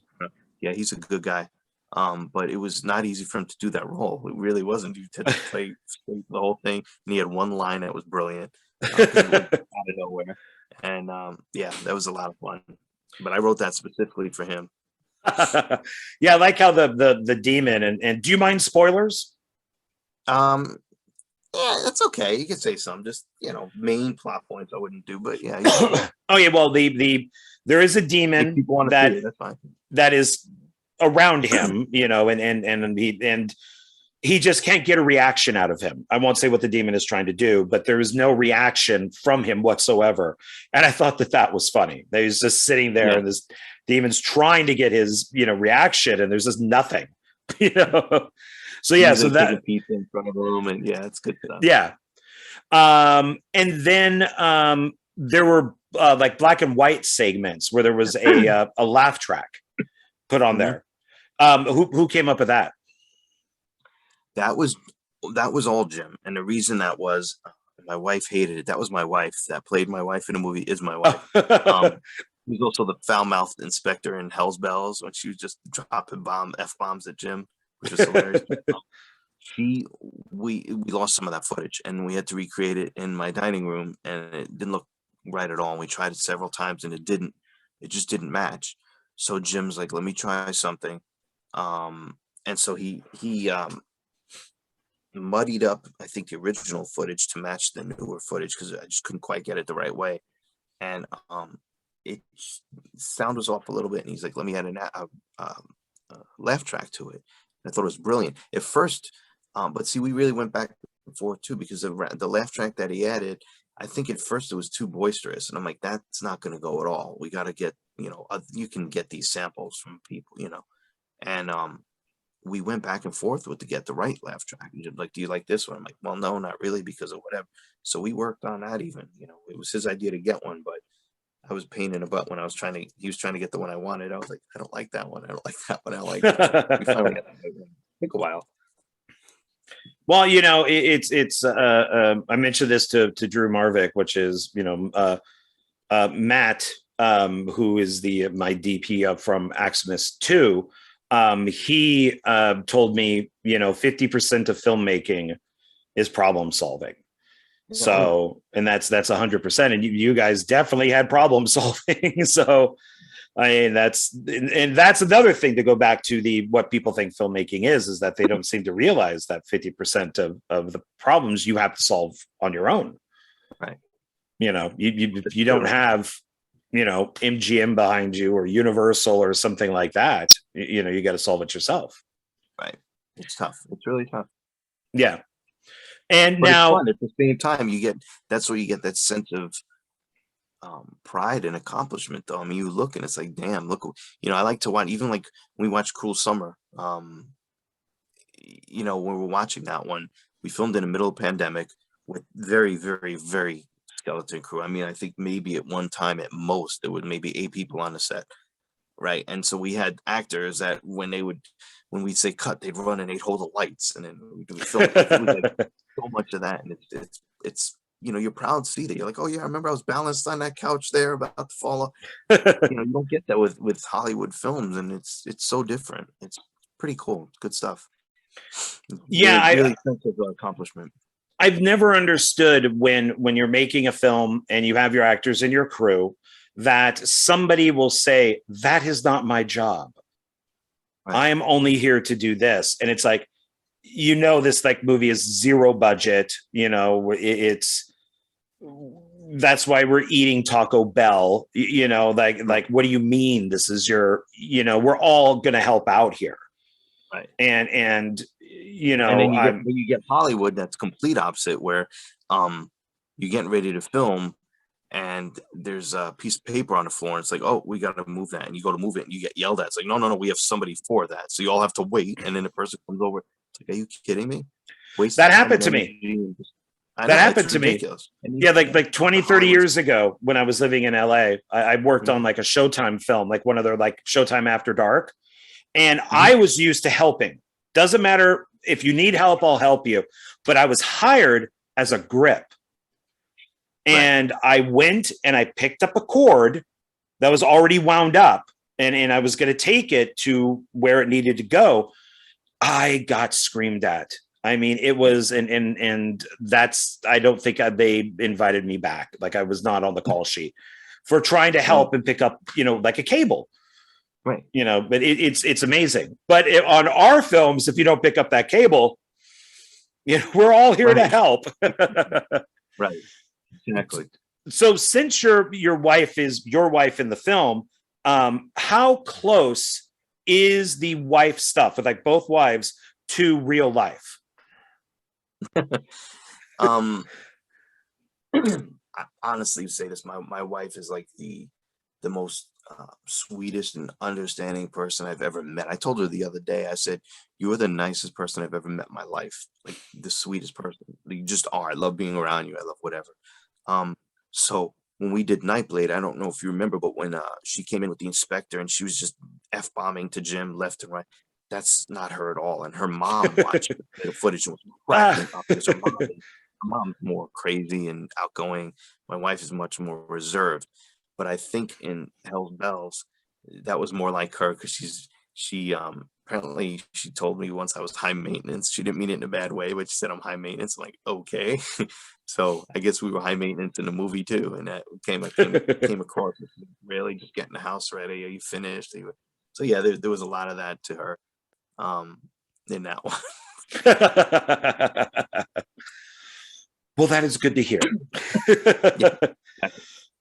And one scene that I did like, I just kind of wrote them down as the film was going on, is both you and Jim are in, I guess it's like a break room, and there's a refrigerator, and the assistant manager comes in and he opens it, and that kind of little spiral like hell port comes in, and and he closes it, and then you guys leave, and you can hear like laughing from inside. And he goes to open it, and then he's just like, I make $12 an hour. I'm out of here. It's like, I don't make enough for this. And he just leaves. I thought it was a very funny scene. Yeah, he was a great guy. And he's, a lot of times we work with a lot of people that we're friends with. I think that's a big no-no for indie film. I think when you just cast your friends, that's usually, in my opinion, that's a sign of, that's, whatever. But a lot of these guys are skilled, as we are indie filmmakers. So they're decent enough to act with things, or they're helpful on set with other ways. So we get them on board when I can, when there's certain things that are good for them. The guy that played our boss, we never met him. He was like usually we have our same group. We're like a traveling circus. We'll go from here to here to here, and we get a couple of new people along the way. So we got the drummer in our movie was a newbie for us, and our boss was a newbie. Both fantastic guys, Yes. and did a great job. And we got them both on board again for Cruel Summer. I mean, when we did Cruel Summer, we did a lot of callbacks to Hell's Bells, because pretty much a majority of the people that were in Hell's Bells are in Cool Summer. And so, Oh, cool. Yeah, it was good stuff. I love working with these guys. Yeah, I thought the drummer was funny. I liked all of his, to himself, just being that type of guy. And then you had the backup singer, the lesbian backup singer, who I thought was funny. And I like how that's one of our closest, one of our main right-hand people all the time on all our sets. Yeah, she's funny. I like how she kept hitting on the wives. She was good. And now one scene that I kind of went, and then I started laughing my ass off near the end. Jim farting loudly on the toilet, demon hand fingers playing with his ball sack. Yep. And then I watched the behind the scenes, and that's your hand. That's my hand. That was all my doing that whole scene. They put the latex on there and everything. We bought these balls, and we bought them online, and they showed up, and they said they were like life size or whatever, and it was like a ball keychain type thing that we just dangled. We did something. Yeah. When we got it, everyone's like, "These are really small. These are really tiny." And I was like, they look okay to me, I guess. I'm gonna reevaluate myself there, because I thought it was a normal size. But that scene was hilarious. That was a lot of fun, that scene. But that's what we totally were like, you can tell we're just going for broke on this film. It's like, let's just do it. This is fun. And we filmed that in some place in Ohio. It was a giant can't think of Collinsworth mansion or something, manor or whatever it is. We went there, and we just went there and filmed it one day. We picked that scene up, and it was fun. I mean, it was I'm glad you went there with the balls, because just farting itself is okay. It's we know this is a goofy comedy and all that, so we got to have at least one fart scene. But to then add just the hand coming up and it's just doing this, that to me, that I died. I actually went back and rewatched it. Is hilarious too. It's just the whole thing. Yeah. Yeah, that's. I thought that was great. So I mean, it's people, you should buy this movie anyways. But if you just for that scene alone, you should buy it. And then we have there's a montage of devil music playing. So I guess that's when they're now big and famous. Right. And all that. My question on that was, it's this montage, but why didn't we actually see them really play? Was it always planned on being a montage? Yeah, I think the way I wrote it again was very, I had it like it was a full club and it was filled with people and we were on the stage and all this stuff. And Jim again was like, let's take a budget. Let's take a knife to that for the budget. That was the main reason. It wasn't time. We had the time. It was budget for that. But we thought that we would still convey what we're doing with that. And I mean, it worked. It's a good montage. And it works. Yeah, that was the day we set up a giant green screen in the dining room where we were filming, and just filmed the whole thing. Yeah, and you had like the one woman who's the groupie. So you had some funny little people coming in there, which I liked. Yeah, and I noticed that Jim, that he was constantly wearing like religious T-shirts. Yes. Yeah, you like not today, Satan, and all that. And it's funny because he just had his birthday, and I just did a convention. It was I don't know if it was Scarefest or DeadCon or one of them, but I found a T-shirt there, and it said "Maybe Today, Satan," and I bought him that for his birthday. It's perfect. Yeah, he just had weird stuff, and what I had Los Bastards T-shirts, a Nightblade T-shirt. I didn't care. I was just shamelessly pushing our other films. Yeah, I noticed that too. I'm like, oh, he's promoting. Especially for that film, it was perfect to do. And so this is where, so the, and once again, I don't want to give too many spoilers, but something happens to the manager, and who was a down and out guy to begin with, and then he becomes this big time manager, and he's managing the band, and that stops. Now, I thought this was going to go in a different direction. I thought it was going to be that you guys would still go on as the band because you signed with, but you didn't actually technically sign with the devil, did you?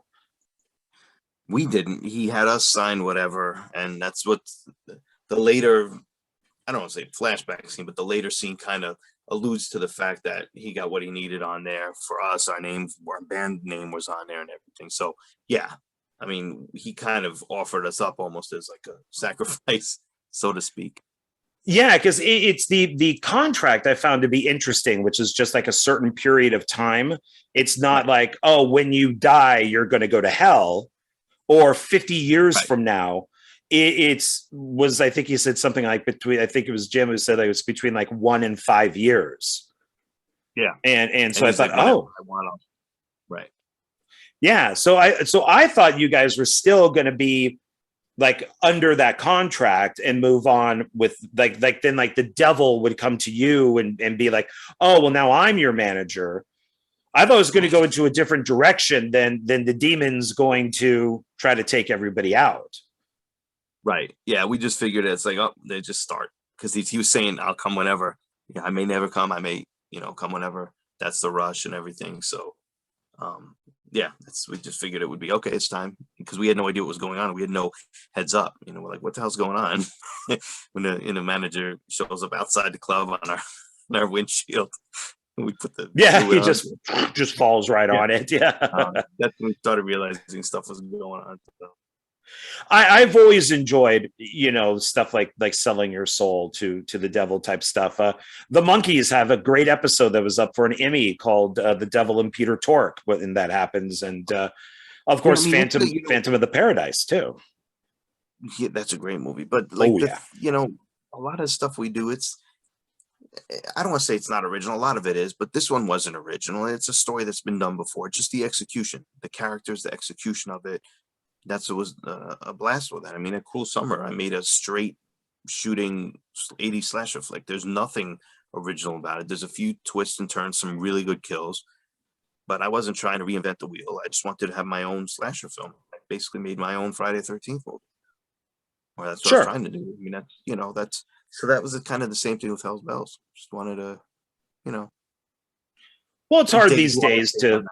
to do something totally original. I mean, that's Right. difficult. You just need to take something like Cruel Summer. You just have to take the killer and move them. Oh, okay. If they're in a forest in this movie, I'll move them to a boat.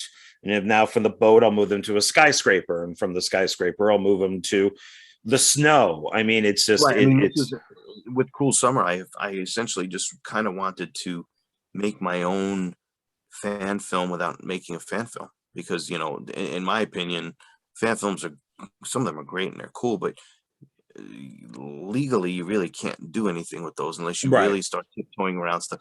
And to me, it's like, let me just do my own film. I just wanted to do a slasher, so I didn't have a hockey mask. I had a different mask, and filmed our own stuff. I mean, that's all I was trying to do. I wanted to have my own slasher film.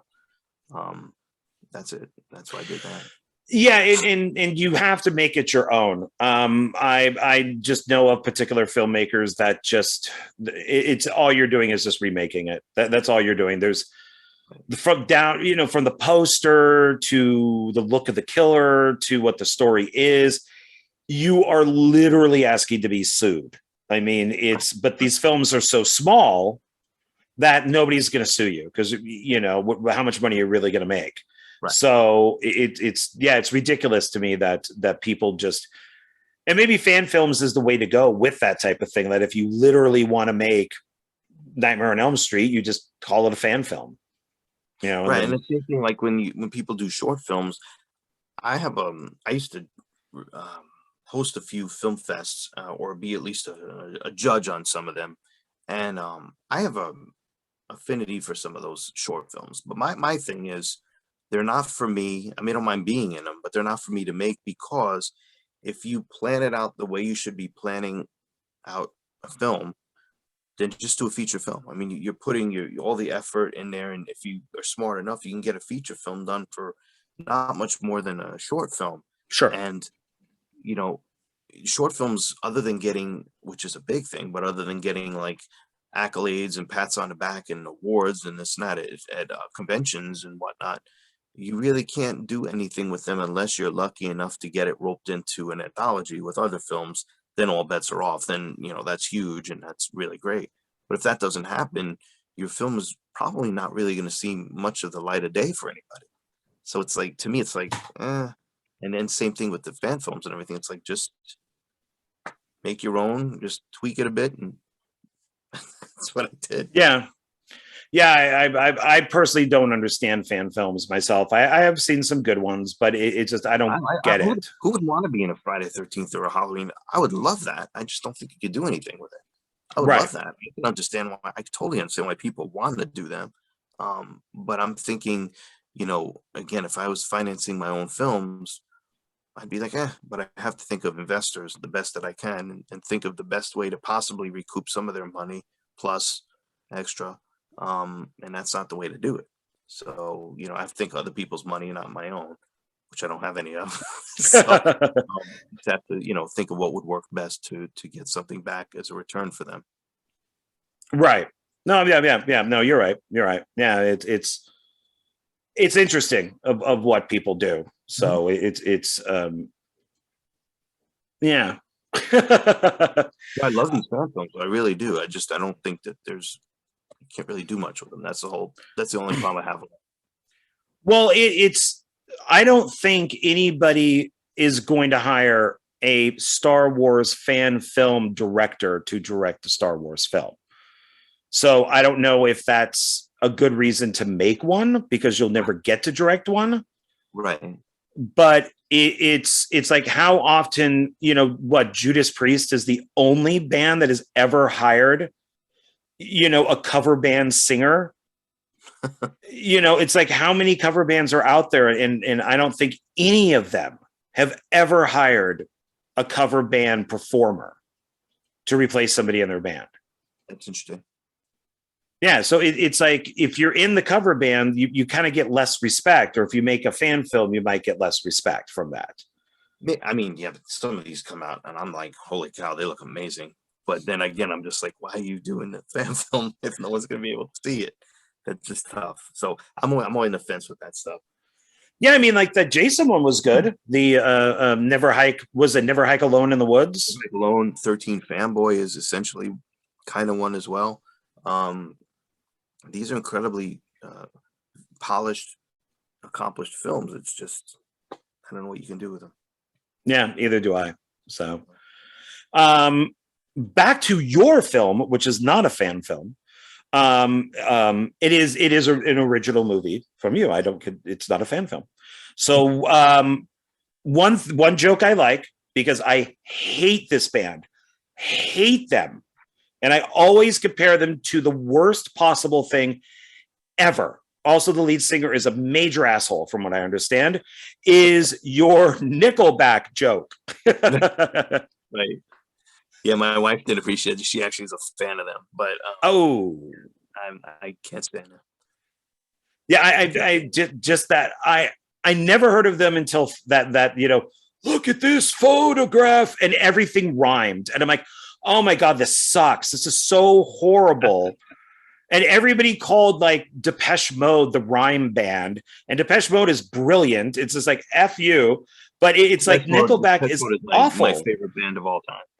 Oh, they're great. Their albums just keep getting better. And it's just like, this is awful. This is the worst thing I've ever heard. Yeah. And like I said, I heard the lead singer was a total asshole. So I very much appreciated your Nickelback joke. So I applaud you for that. And I did write down here, is there a sequel? Which you've already said, probably not. Probably not, but there is one. I'm planning a 2 for Cool Summer. So, okay. And then there is a mid-credit like Easter egg, like sequence that's there. and where a guy yells, "Keep it down." Who's that guy? That guy, we filmed that footage and he did several takes. That one that we used at the end worked great for what we needed, just a quick little thing at the end. But he's the one that just a local guy in Tallahassee who basically got us hands on the instruments. He basically said, I know where I can get you these instruments. Got basically never met the guy, showed up one day and gave us these instruments. I'm like, okay, thanks. You made it work for us, and it was amazing.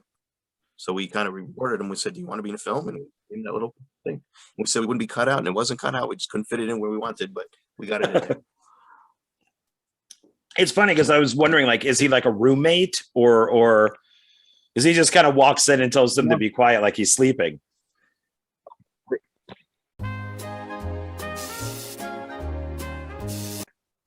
All right. Well, that was interesting. It looks like we got cut off here, and but that's okay because we're back now. So one thing that I did want to bring up on the DVD, I meant to bring this up earlier, are the extras that you have on there. So there is audio commentary with you and Jim, and I did write down the film that almost never got made, because I wanted to make sure to ask that of you.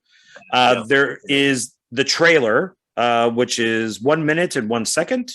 You got the behind the scenes, which is 20 minutes and 18 seconds. We got bloopers, which are 4 minutes and 19 seconds. And then there's a music video that is 2 minutes and 25 seconds. And I think it's called Burning Love. Yeah. So what's that? To Meredith Baxter Burney. We did a love song for her, the mom from Family Ties. Again, would fit right into perfectly with our getting Mark Skippy Price on board to play the actual devil in the movie.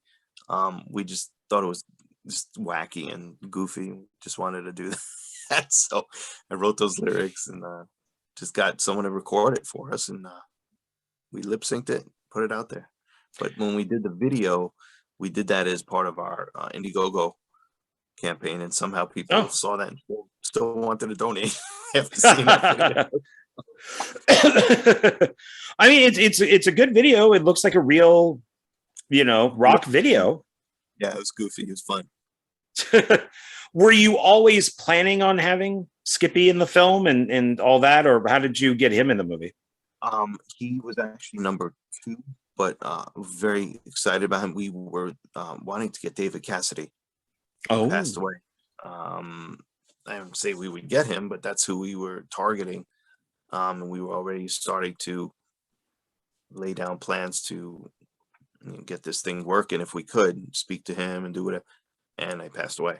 So right away I said, let's get Mark Price. Like, I really like Mark Price, and Jim and I like to do to get people on board, to do stuff where people are still out there and they still look like they did when they were popular, but they haven't really been inundated with film roles as of late. Like, we got Todd Bridges from Nightblade from Different Strokes. He looks exactly like Willis. You can tell it's like Willis.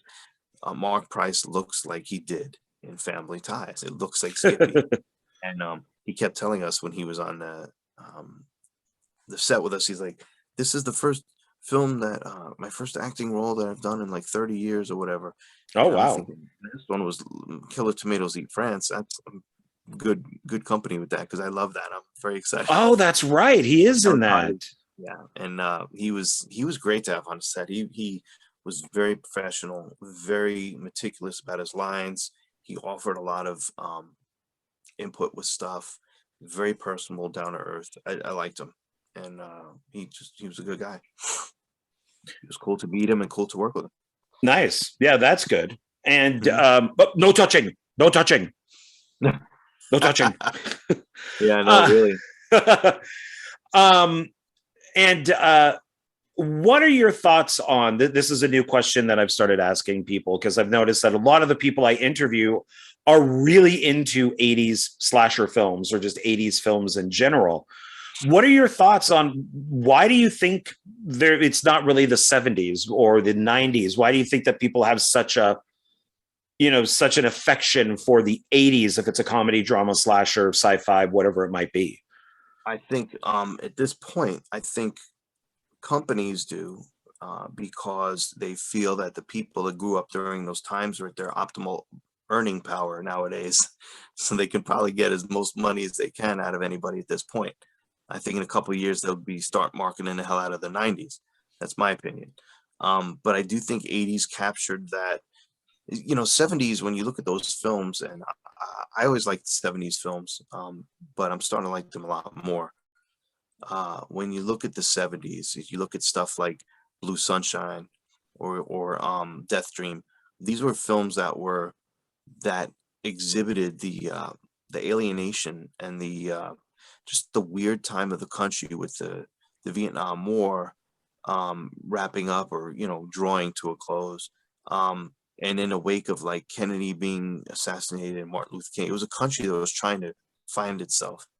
And when you see these films come around, like Deer Hunter from the late 70s, not a Great horror movie. film, but yeah, but you look at these films and it's like they were heavy-handed movies, and there was a lot of political allegory with these films and all this other stuff that really hits home with people. And just see how good these films are now, as dated as they seem. That's why I was never a huge fan of 70s films as I am now, because I was younger. I'm like, oh, they would have. So I really like those a lot. And I'm not saying now, I mean, past, 15 years or so, I really started liking these films. 90s, I think that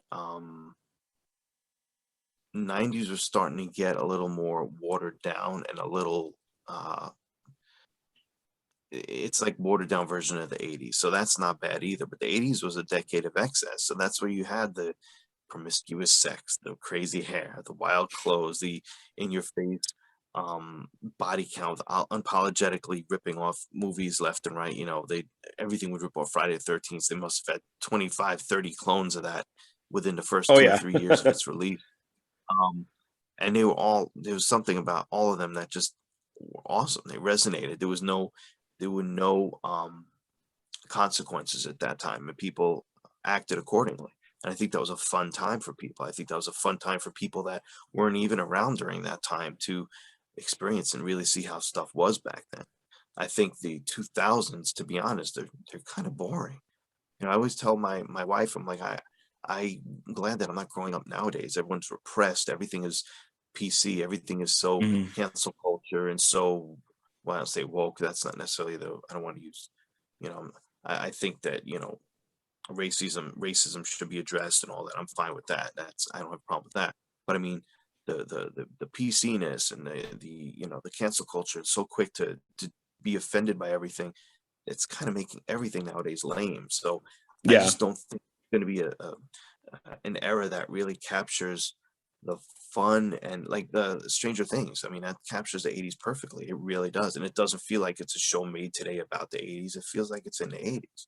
Um, but it carries that innocence and that promise of much more in the future, and did it in such a, again, non there was no consequences to worry about. There was no anything, and it was just a fun time to be in. It didn't exist. Nothing happened before, nothing happened after. It was just in that moment.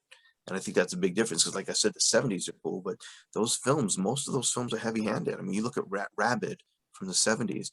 Oh yeah. It's someone has a thing under her arm, stabs people, and eats their blood. There's a lot more to that movie, and it's like a heavy-handed movie. I love that movie. That's why Cronenberg is my favorite, just because of that movie alone. Oh, I But love Cronenberg. Yeah. they're so heavy, like Shivers and all that. But there's a lot more going on in those movies than you see just right on the screen. You have to think of the time that it was made and everything else. So I think the 80s is devoid of a lot of that. I think people appreciate that because it makes much more mindless viewing.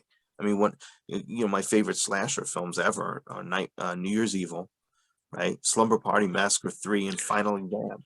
None of those are Shakespearean in nature, but they're a blast. All three of those. Slumber Party Massacre 3, I know, is 1990, but I'll still rope that in with the 80s films. But these are just mindless, crazy slash 'em ups, and there's nothing wrong with those movies. And even when you start coming out with like Scream and all those in the 90s, I like Scream. I personally liked I Know What You Did Last Summer, that series better, but I like Scream a lot. And Oh yeah.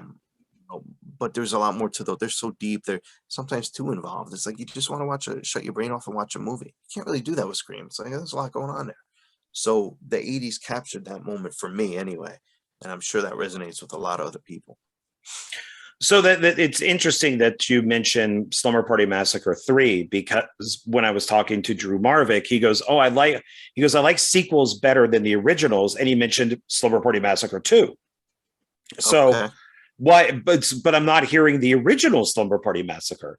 So why with you is it? Why do you like Slumber Party Massacre 3 better than 1 and 2? I thought two is I loved all of them. I thought two is look goofy with the rock and roll singer. But I liked it a lot. Just not my I just liked the feel of three. It was very claustrophobic. It was very that was a very dark movie. And they had a very disturbing scene towards the end when he was um attacking this one particular person. I just think three was very effective. I think the kills were great. I think the characters were good. It worked. And I like sequels better personally because I like entertainment through repetition. I like how everything's already established in the first movie. Don't waste your time. Get to it, get going. Right. Um, and usually, to me, they strip out all the parts that didn't work and just embellish the parts that people liked in the original. Maybe it's overkill, maybe it doesn't work, but I appreciate those efforts and I like them. Saw is one of my favorite franchises, and Oh yeah. it's a new franchise, but we're talking about 80s and everything, but Saw is pretty much my number one horror franchise. Um, and that's repetition left and right, but they're expanding the story, and I think they're doing it in a logical way. Um, you know, it's just what it is. I just like how there's so much history that's been established already. I just personally always pretty much always like sequels better, and I don't go in trying to like sequels, but sequels and remakes I usually like a lot. I usually like sequels more than remakes, but like I love pretty much all sequels. Remakes I like most, but I like remakes because they introduce an audience that wouldn't necessarily know these original films, and they're like, "Well, there was another one. Let me check it out. Hey, that's pretty cool. I like that." Or I don't like it. I'm going to check it out. No, I don't like it, but I know it's out there and I exists and all that. I don't like when you have audiences nowadays. Reason why I wanted to make Cruel Summer is most of the people nowadays, the younger people, if something didn't come out before Cabin in the Woods, then it didn't exist or they don't know about it. It's like, Yeah. There is and that me, thought involved. Yeah. yeah, I mean, I can't stand when that happens. So it's just to me, it's important to kind of introduce people to that stuff. And you know, they're starting to do away with numbers and sequels now because have a connotation where a big negative connotation with the higher the number, the crappier the movie. And that's not necessarily the case. Um, Right. but you hear a lot of times all the time, oh, they're still making Saws, they're terrible. They're up to Saw 9, that's terrible. Oh yeah, how many did you see? I stopped watching after 3. You have no cause to say anything now. Yeah. You really Yeah. don't. And I can't stand that. So Well, and so with Hell's Bells, obviously, this is meant to be very, 80s and stuff like that. What films from the 80s, did you look at the films from the 80s, like, Trick or Treat and stuff like that as an influence on this? we obviously did. I'm a huge horror, rock horror guy. I love Shock 'em Dead and Rock and Roll Nightmare is one of the ones we were trying to really pattern ourselves after. And Trick or Treat, of course, because we have Mark Price in our film. That was like a no-brainer. But we wanted a little dashes of everything there, some Black Roses and that kind of thing. Um, that's one of my favorite subgenres is the rock horror subgenre. So yeah, we definitely it was steeped in several of those films. And again, I wrote the original draft on it. Jim is usually he likes more of the Universal Monsters age of films, which are cool. I like those too, but he knows much more. He like Creature of the Black Lagoon, Creature from the Black Lagoon, and all that stuff. He likes Halloween, which is fine, but he likes a little older stuff, and I like more of the '80s, some of the '70s, but more the '80s stuff. And I think by the time the script was done, it was a good melding of stuff together, which worked. But yeah, we were definitely influenced by Rock and Roll Nightmare, Black Roses, Rocktober Blood, and Trick or Treat were the main ones, pretty much. Was This Is Fargo. Spinal Tap an What's that? influence? This Is Spinal Tap, was that an influence at all? No, and you're gonna probably beat me up for this, but I've never seen that movie. So I know about it, but I've never seen that. So it didn't influence me at all because I just didn't see it. I've never seen it. Exactly.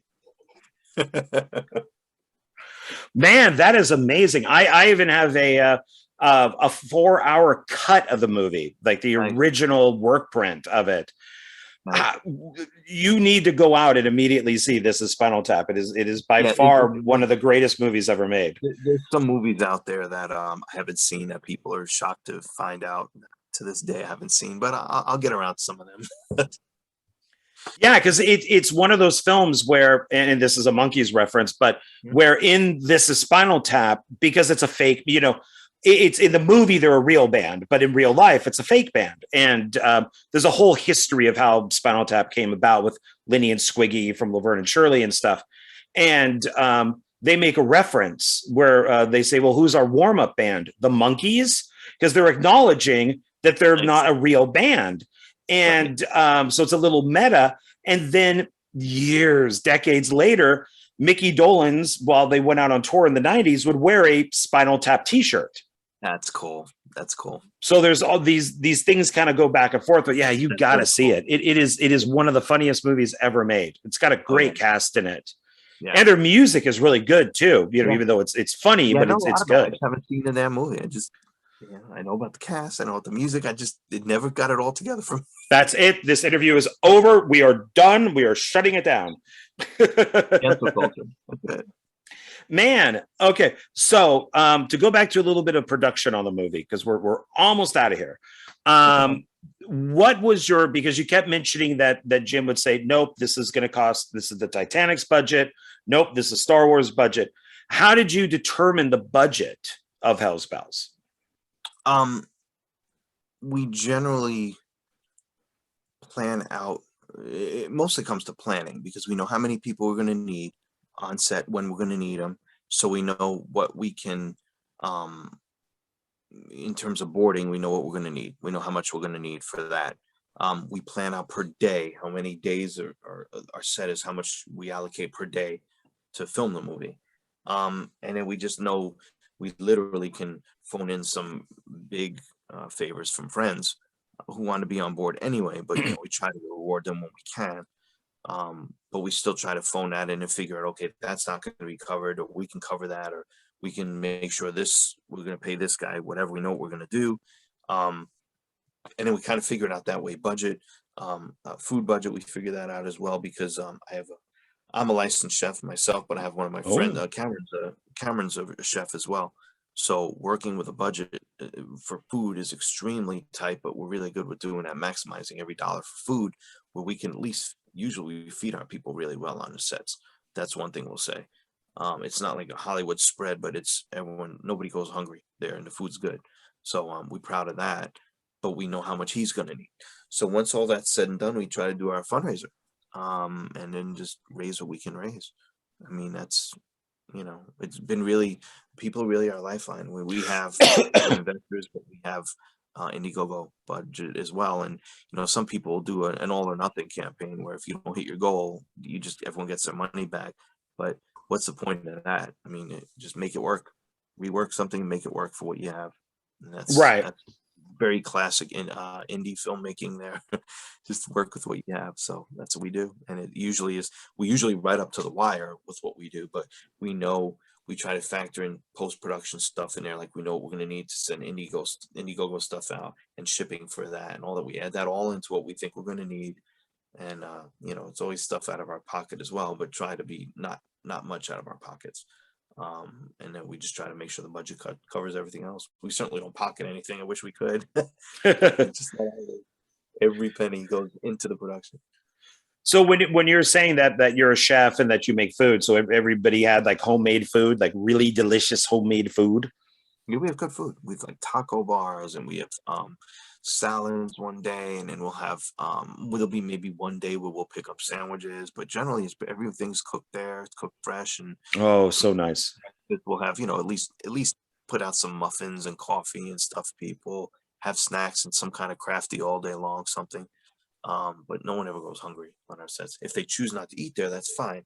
But we offer good food. We really do. We always have, we figure out who's got any kind of dietary restrictions. We make sure that's covered as well, lactose intolerant or diabetic or celiac disease, anything, we just try to make sure we cover everything for that. So yeah, we offer the food, definitely, and people are happy with the food.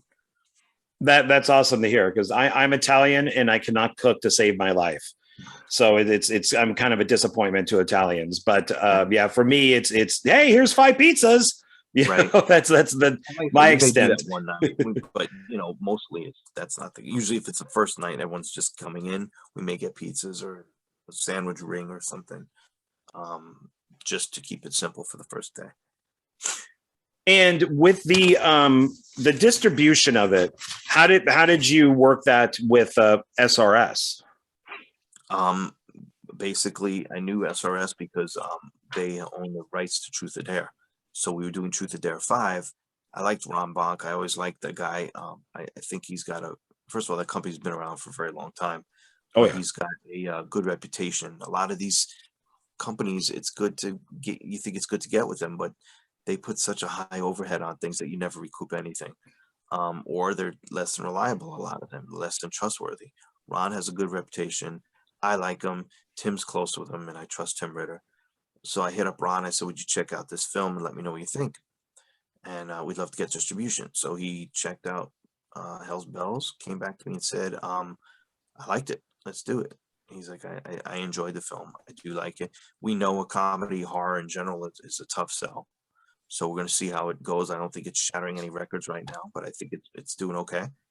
Yeah, I mean, that's, he liked it. He put it out, and he liked it enough that we're talking about doing Cruel Summer and getting hold of that one. So oh, cool. Okay. Stuff, but I have two or three offers I have 2 offers right now to look at, and then one that we're waiting on. But he's one of them. So he's a good guy. I like working with him. Yeah, I've enjoyed his films. I've done early in the whole indie go-go thing. I was giving to everybody, and he was one of them. I think I gave to a couple of his films, and She Kills, I know, was one of them. Yeah, that's his, I think. Yeah, and a couple others, I think. But used to buy a bunch of posters because I've always liked the artist that he got for his posters and stuff. So yeah, so I like Ron Bonk. So yeah, he's got some good stuff out there. So I'm glad to hear that Cruel Summer might be going there too. Maybe. Yeah, that's I'm really excited about, because like I said, I like the guy, and I think it'll be treated properly with him if it goes through him. But I'm not going to jump the gun. I should know very soon if we decide to do that route. But I think we're going to go with it. Okay. And I know right now you could see Nightblade. You could see Hell's Bells on Tubi. Where else can people find your guys' films? They're all over Amazon. Some of them are on eBay, but go Amazon, and pretty much we're lucky that if you go to all the online retailers, there was a short time that Walmart was carrying Nightblade on the shelves, which is nice real estate to have. But they're all online. You go to Walmart, Target, Best Buy, deepdiscount.com, amazon.com. I'm sure you find used copies on eBay, sometimes the new ones on eBay, but I don't know how legit those are. People always like to do that crap on eBay. But or you can get it right for us. If you're interested, you head us up on Facebook. We have copies that we sell. You get them from us, we sign them, send them right to you. So that's always a plus. Yeah, I got my copy of Hell's Bells on Amazon. So right. And I'm not proud of ordering things from Amazon these days because you've heard horrible things. Little guys, yeah. But it's like Walmart. It's a love-hate thing. And so it is. They got everything. And look, I mean, it's perfect. I mean, I can't complain that, that they gave poor service or anything. No, that's a nice release. I like the art on that one. So yeah, I like the demon here is interesting looking. Yeah. So he's got 3 eyes, 2 mouths. He's got the horns. So that's a nice looking cover. And what he did, Ron put out a limited edition Blu-ray of Hell's Bells first before this one came out. It's got different cover art, and it's got a poster of that cover art. And that's on SRS website. Oh, okay. But yeah, it's on Blu-ray. So I'll have to add that the SRS website to the, Yeah, down in the description below. yeah, So, definitely. and just a couple other questions, and then I'll let Sure, you go. no problem. Um, how, like, so it's kind of a weird way of how I state this, but can you name something? Now, you mentioned like the film being corrupted or the chip being corrupted. What else? Is there anything else bad that happened on set? And then there's something like really good that happened on set. Everything good is the fact that we were able to work as a very tightly knit team, and we got it done. Nothing bad happened on set.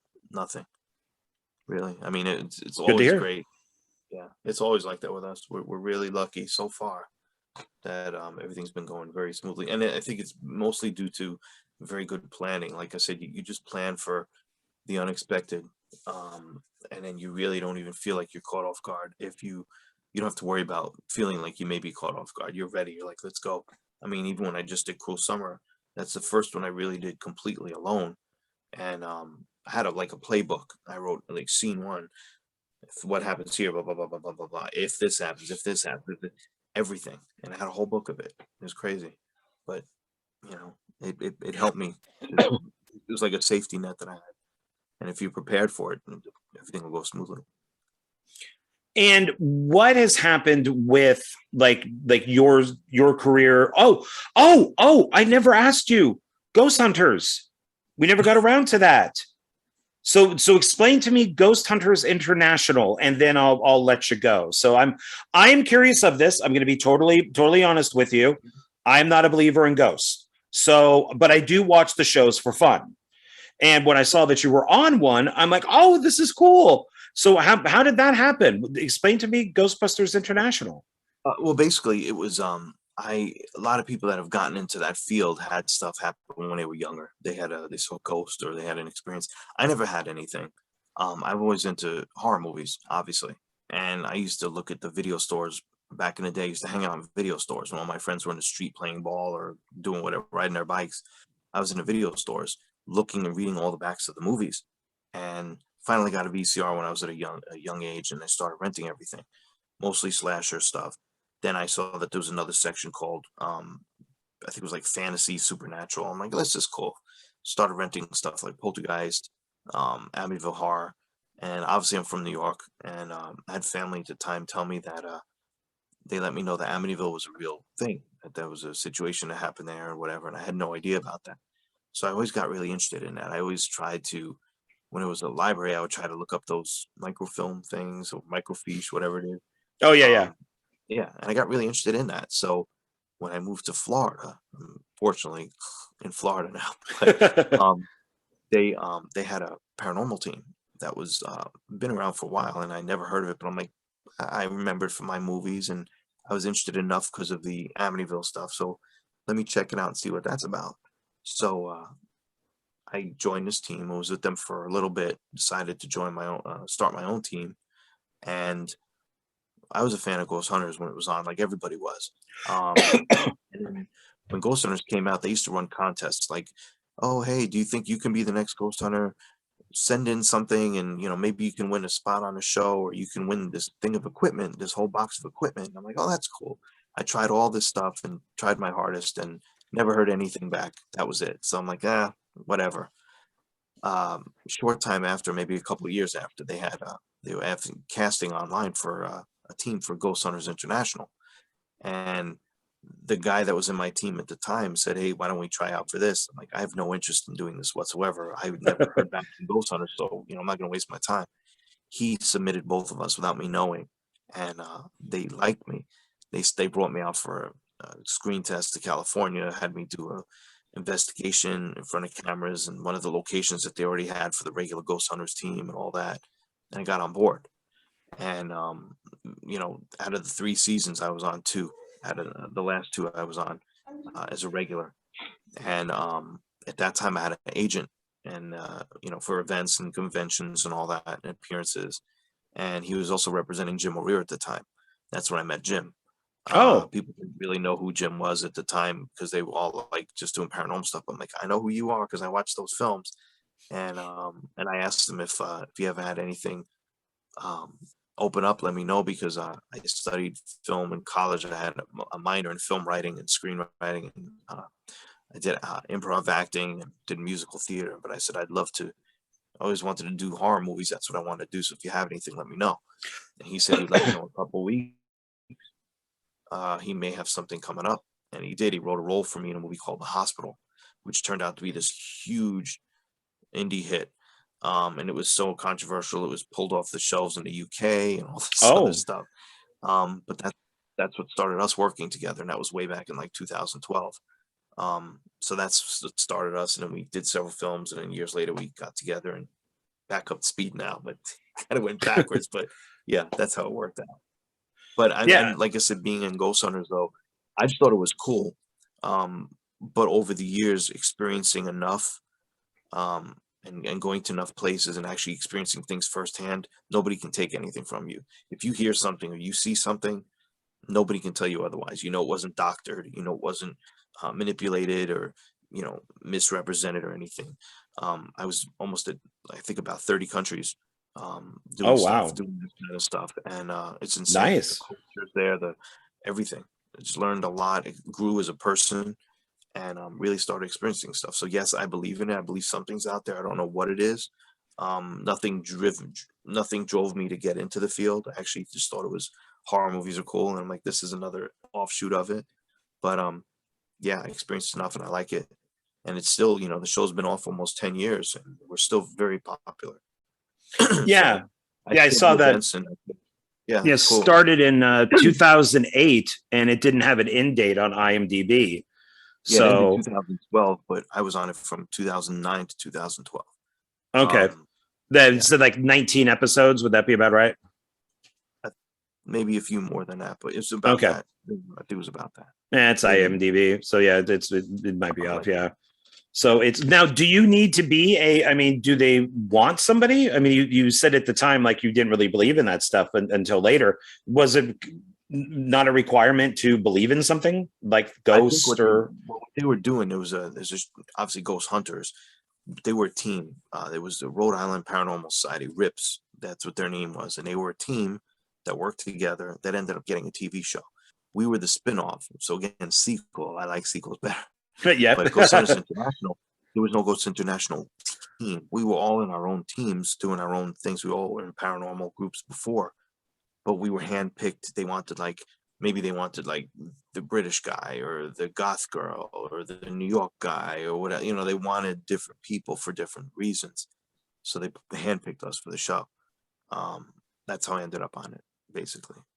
Okay. But like you said, we've all experienced stuff, and some of us have been more sensitive to stuff over the years. Some of us have had stuff that happened to them when they were younger, or they've had experiences they wanted to learn more about. I was never like that.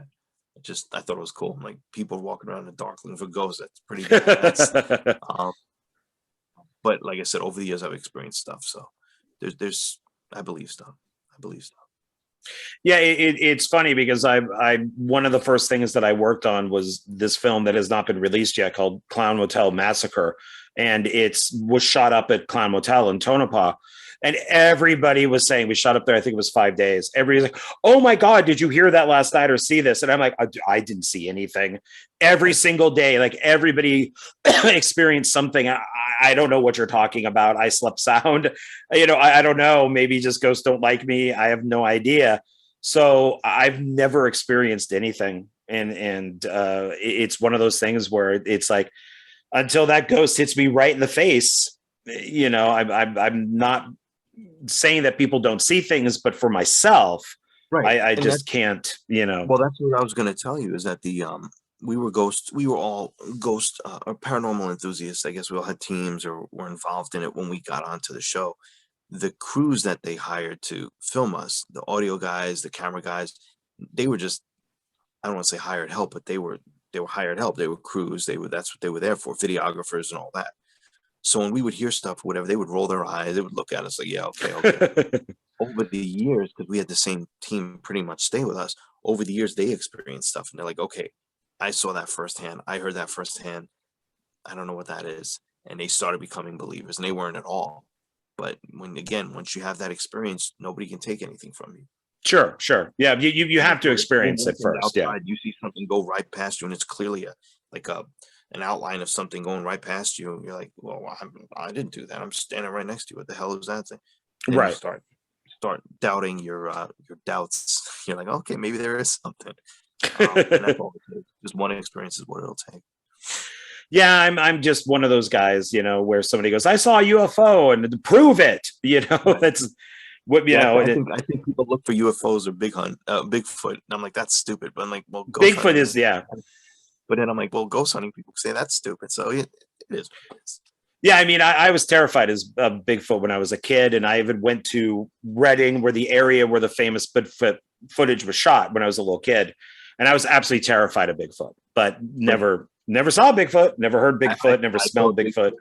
Yeah, I thought Bigfoot was going to be a little bit more of an issue for people as we grew up. There was more of a problem for us. Nope, just hanging out in the woods somewhere, I guess. So. All right. So one last question, and that is there anything that you would like to promote? It could be the past, it could be the present, or the future. We, Cruel Summer, keep an eye out for that one. Again, if anyone's interested, I have a handful of DVDs still, but that will be seeing a big streaming release. And like I said, there's a VHS, DVD, and Blu-ray planned for it as well in the near future. So keep an eye out for that. Hit me up on Facebook, Scott Tepperman, if you are interested in contacting me about any of the films. I have copies of all of them, I think, for sale. Or contact Jim O'Rear as well. He's on Facebook. Excuse me. We have a new film that we are currently kicking around ideas for, and it's going to be a big departure from us. People are going to be like, it's a head turner. People are going to be like scratching their heads, like, what are you guys doing? We're excited about that one. It's a little different, a little off the beaten path for us. And then I'm planning on a Cruel Summer 2 sooner than later. Sweet. So keep an eye out for that as well. But yes, Cruel Summer, if anyone's interested, it's a 78-minute film, and there's 17 practical kills on screen, and it's all done. The makeup is done from one of the guys that did Zombieland, Double Tap. Oh, so, sweet. Yeah, it's a pretty cool movie, and it's a lot of fun. So please spread the word about that. Keep an eye on out for it, and just keep supporting indie film left to right. Support John, support everyone. Oh, thank you. We're not like making money out of this. We're doing it out of the love of doing these things. So it's definitely we appreciate to see any kind of feedback from people, and see that the feelings that we're putting into it are reciprocated by everybody. So thank everybody for supporting indie film, constantly supporting indie film. There you go. Thank you. Yes, and thank everybody. I really appreciate it. So. All right, so that's going to wrap up another episode, and Scott, I really appreciate you being on and talking about. I mean, I've wanted you on for a while, and there's just a lot of people, so I'm slowly getting everybody who I want on. But you were definitely one of the guys who I wanted on. So yeah, and we'll have you on again, for Cruel Summer, and we'll talk about some other stuff too. So. All right. Try to get Cameron Scott on too. He's a great interviewee. I'd love to have him on. Guy a lot. Great. He's great. Yeah, I would definitely love to have him on. So yeah, you guys are you're individuals, but yet you're a team. So I would like to have both of you guys on. So but okay. Well, then I am it's getting late, especially where you are. And so I'm gonna let you go. So thank you, everybody. Thank you, Scott. Thank you very much. Jim, wish you were here, but maybe next time. And I will talk to everybody. Jim doesn't like interviews too much, so I'm oh, so you're the interview guy. He's not big on it. So. Well, we'll see. Well, maybe I don't know. Maybe you can convince him to come on for a little bit or something like that. That'd be nice. So, but we'll see. Maybe not. You never know. But okay. Thank you, everybody. Thank you, Scott. Appreciate it. I will see you guys on the next One Film, One Filmmaker. And this will be out not this coming Wednesday, but the following Wednesday. And I will talk with everybody later. All right. Bye. Bye, guys. Thanks.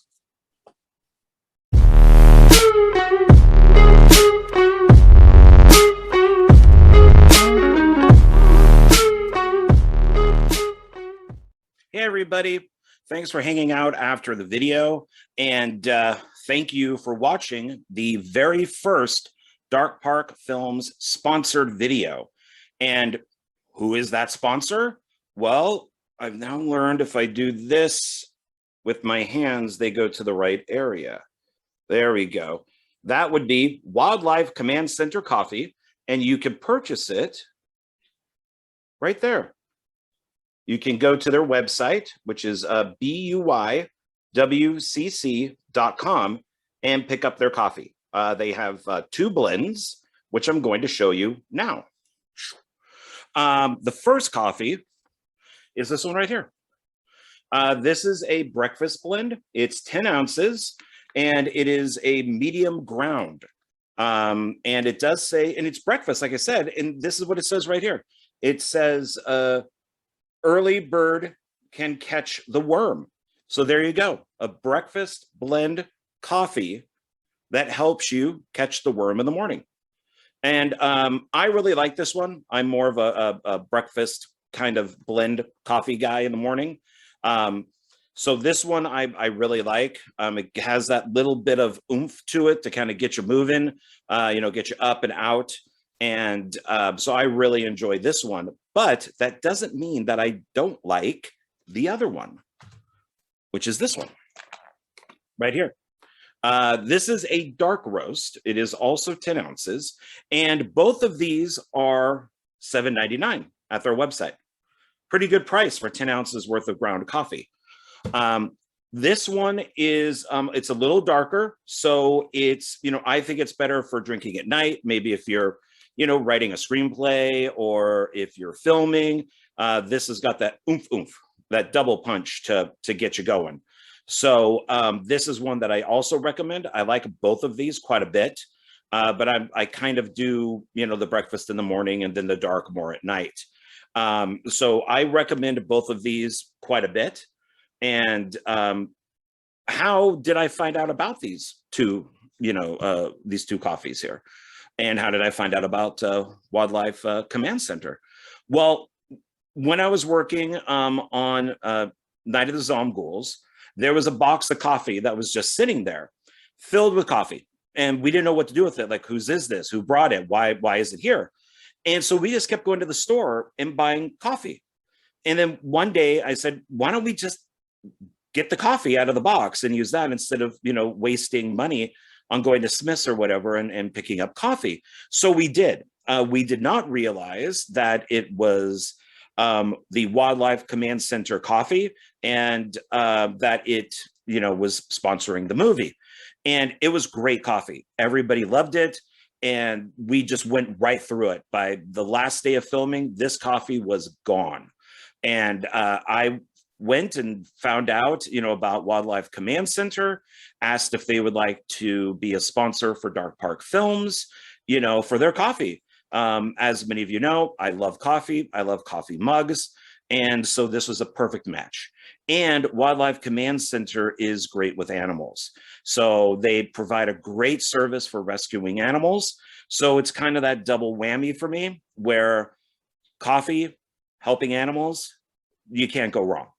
And they were even cool enough to send me, get in there, a coffee mug, because they knew that I liked coffee mugs. And right now, I don't get that. A little bit. I want to go on the keyboard, but that's their dark blend, because I'm recording this at night. So I am actually drinking that while recording. Also, one thing that you can get at their website, which is cool, is you can get this. There you go. This pocket knife, which is $9.49. And this is pretty cool because it has their name on it. Wildlife Command Center, we can catch it. And this is what it looks like. Put that down there. There we go. Fully out. So you're getting like the bottle opener, you got the corkscrew, you got a screwdriver, you got a blade, and then you got this little hook thing that you can pop it into something that doesn't have a tab, and then the liquid or whatever in there will come out. So this is pretty cool. And I'm just going to keep mine in my car because you never know. You might need a pocket knife. So please support them.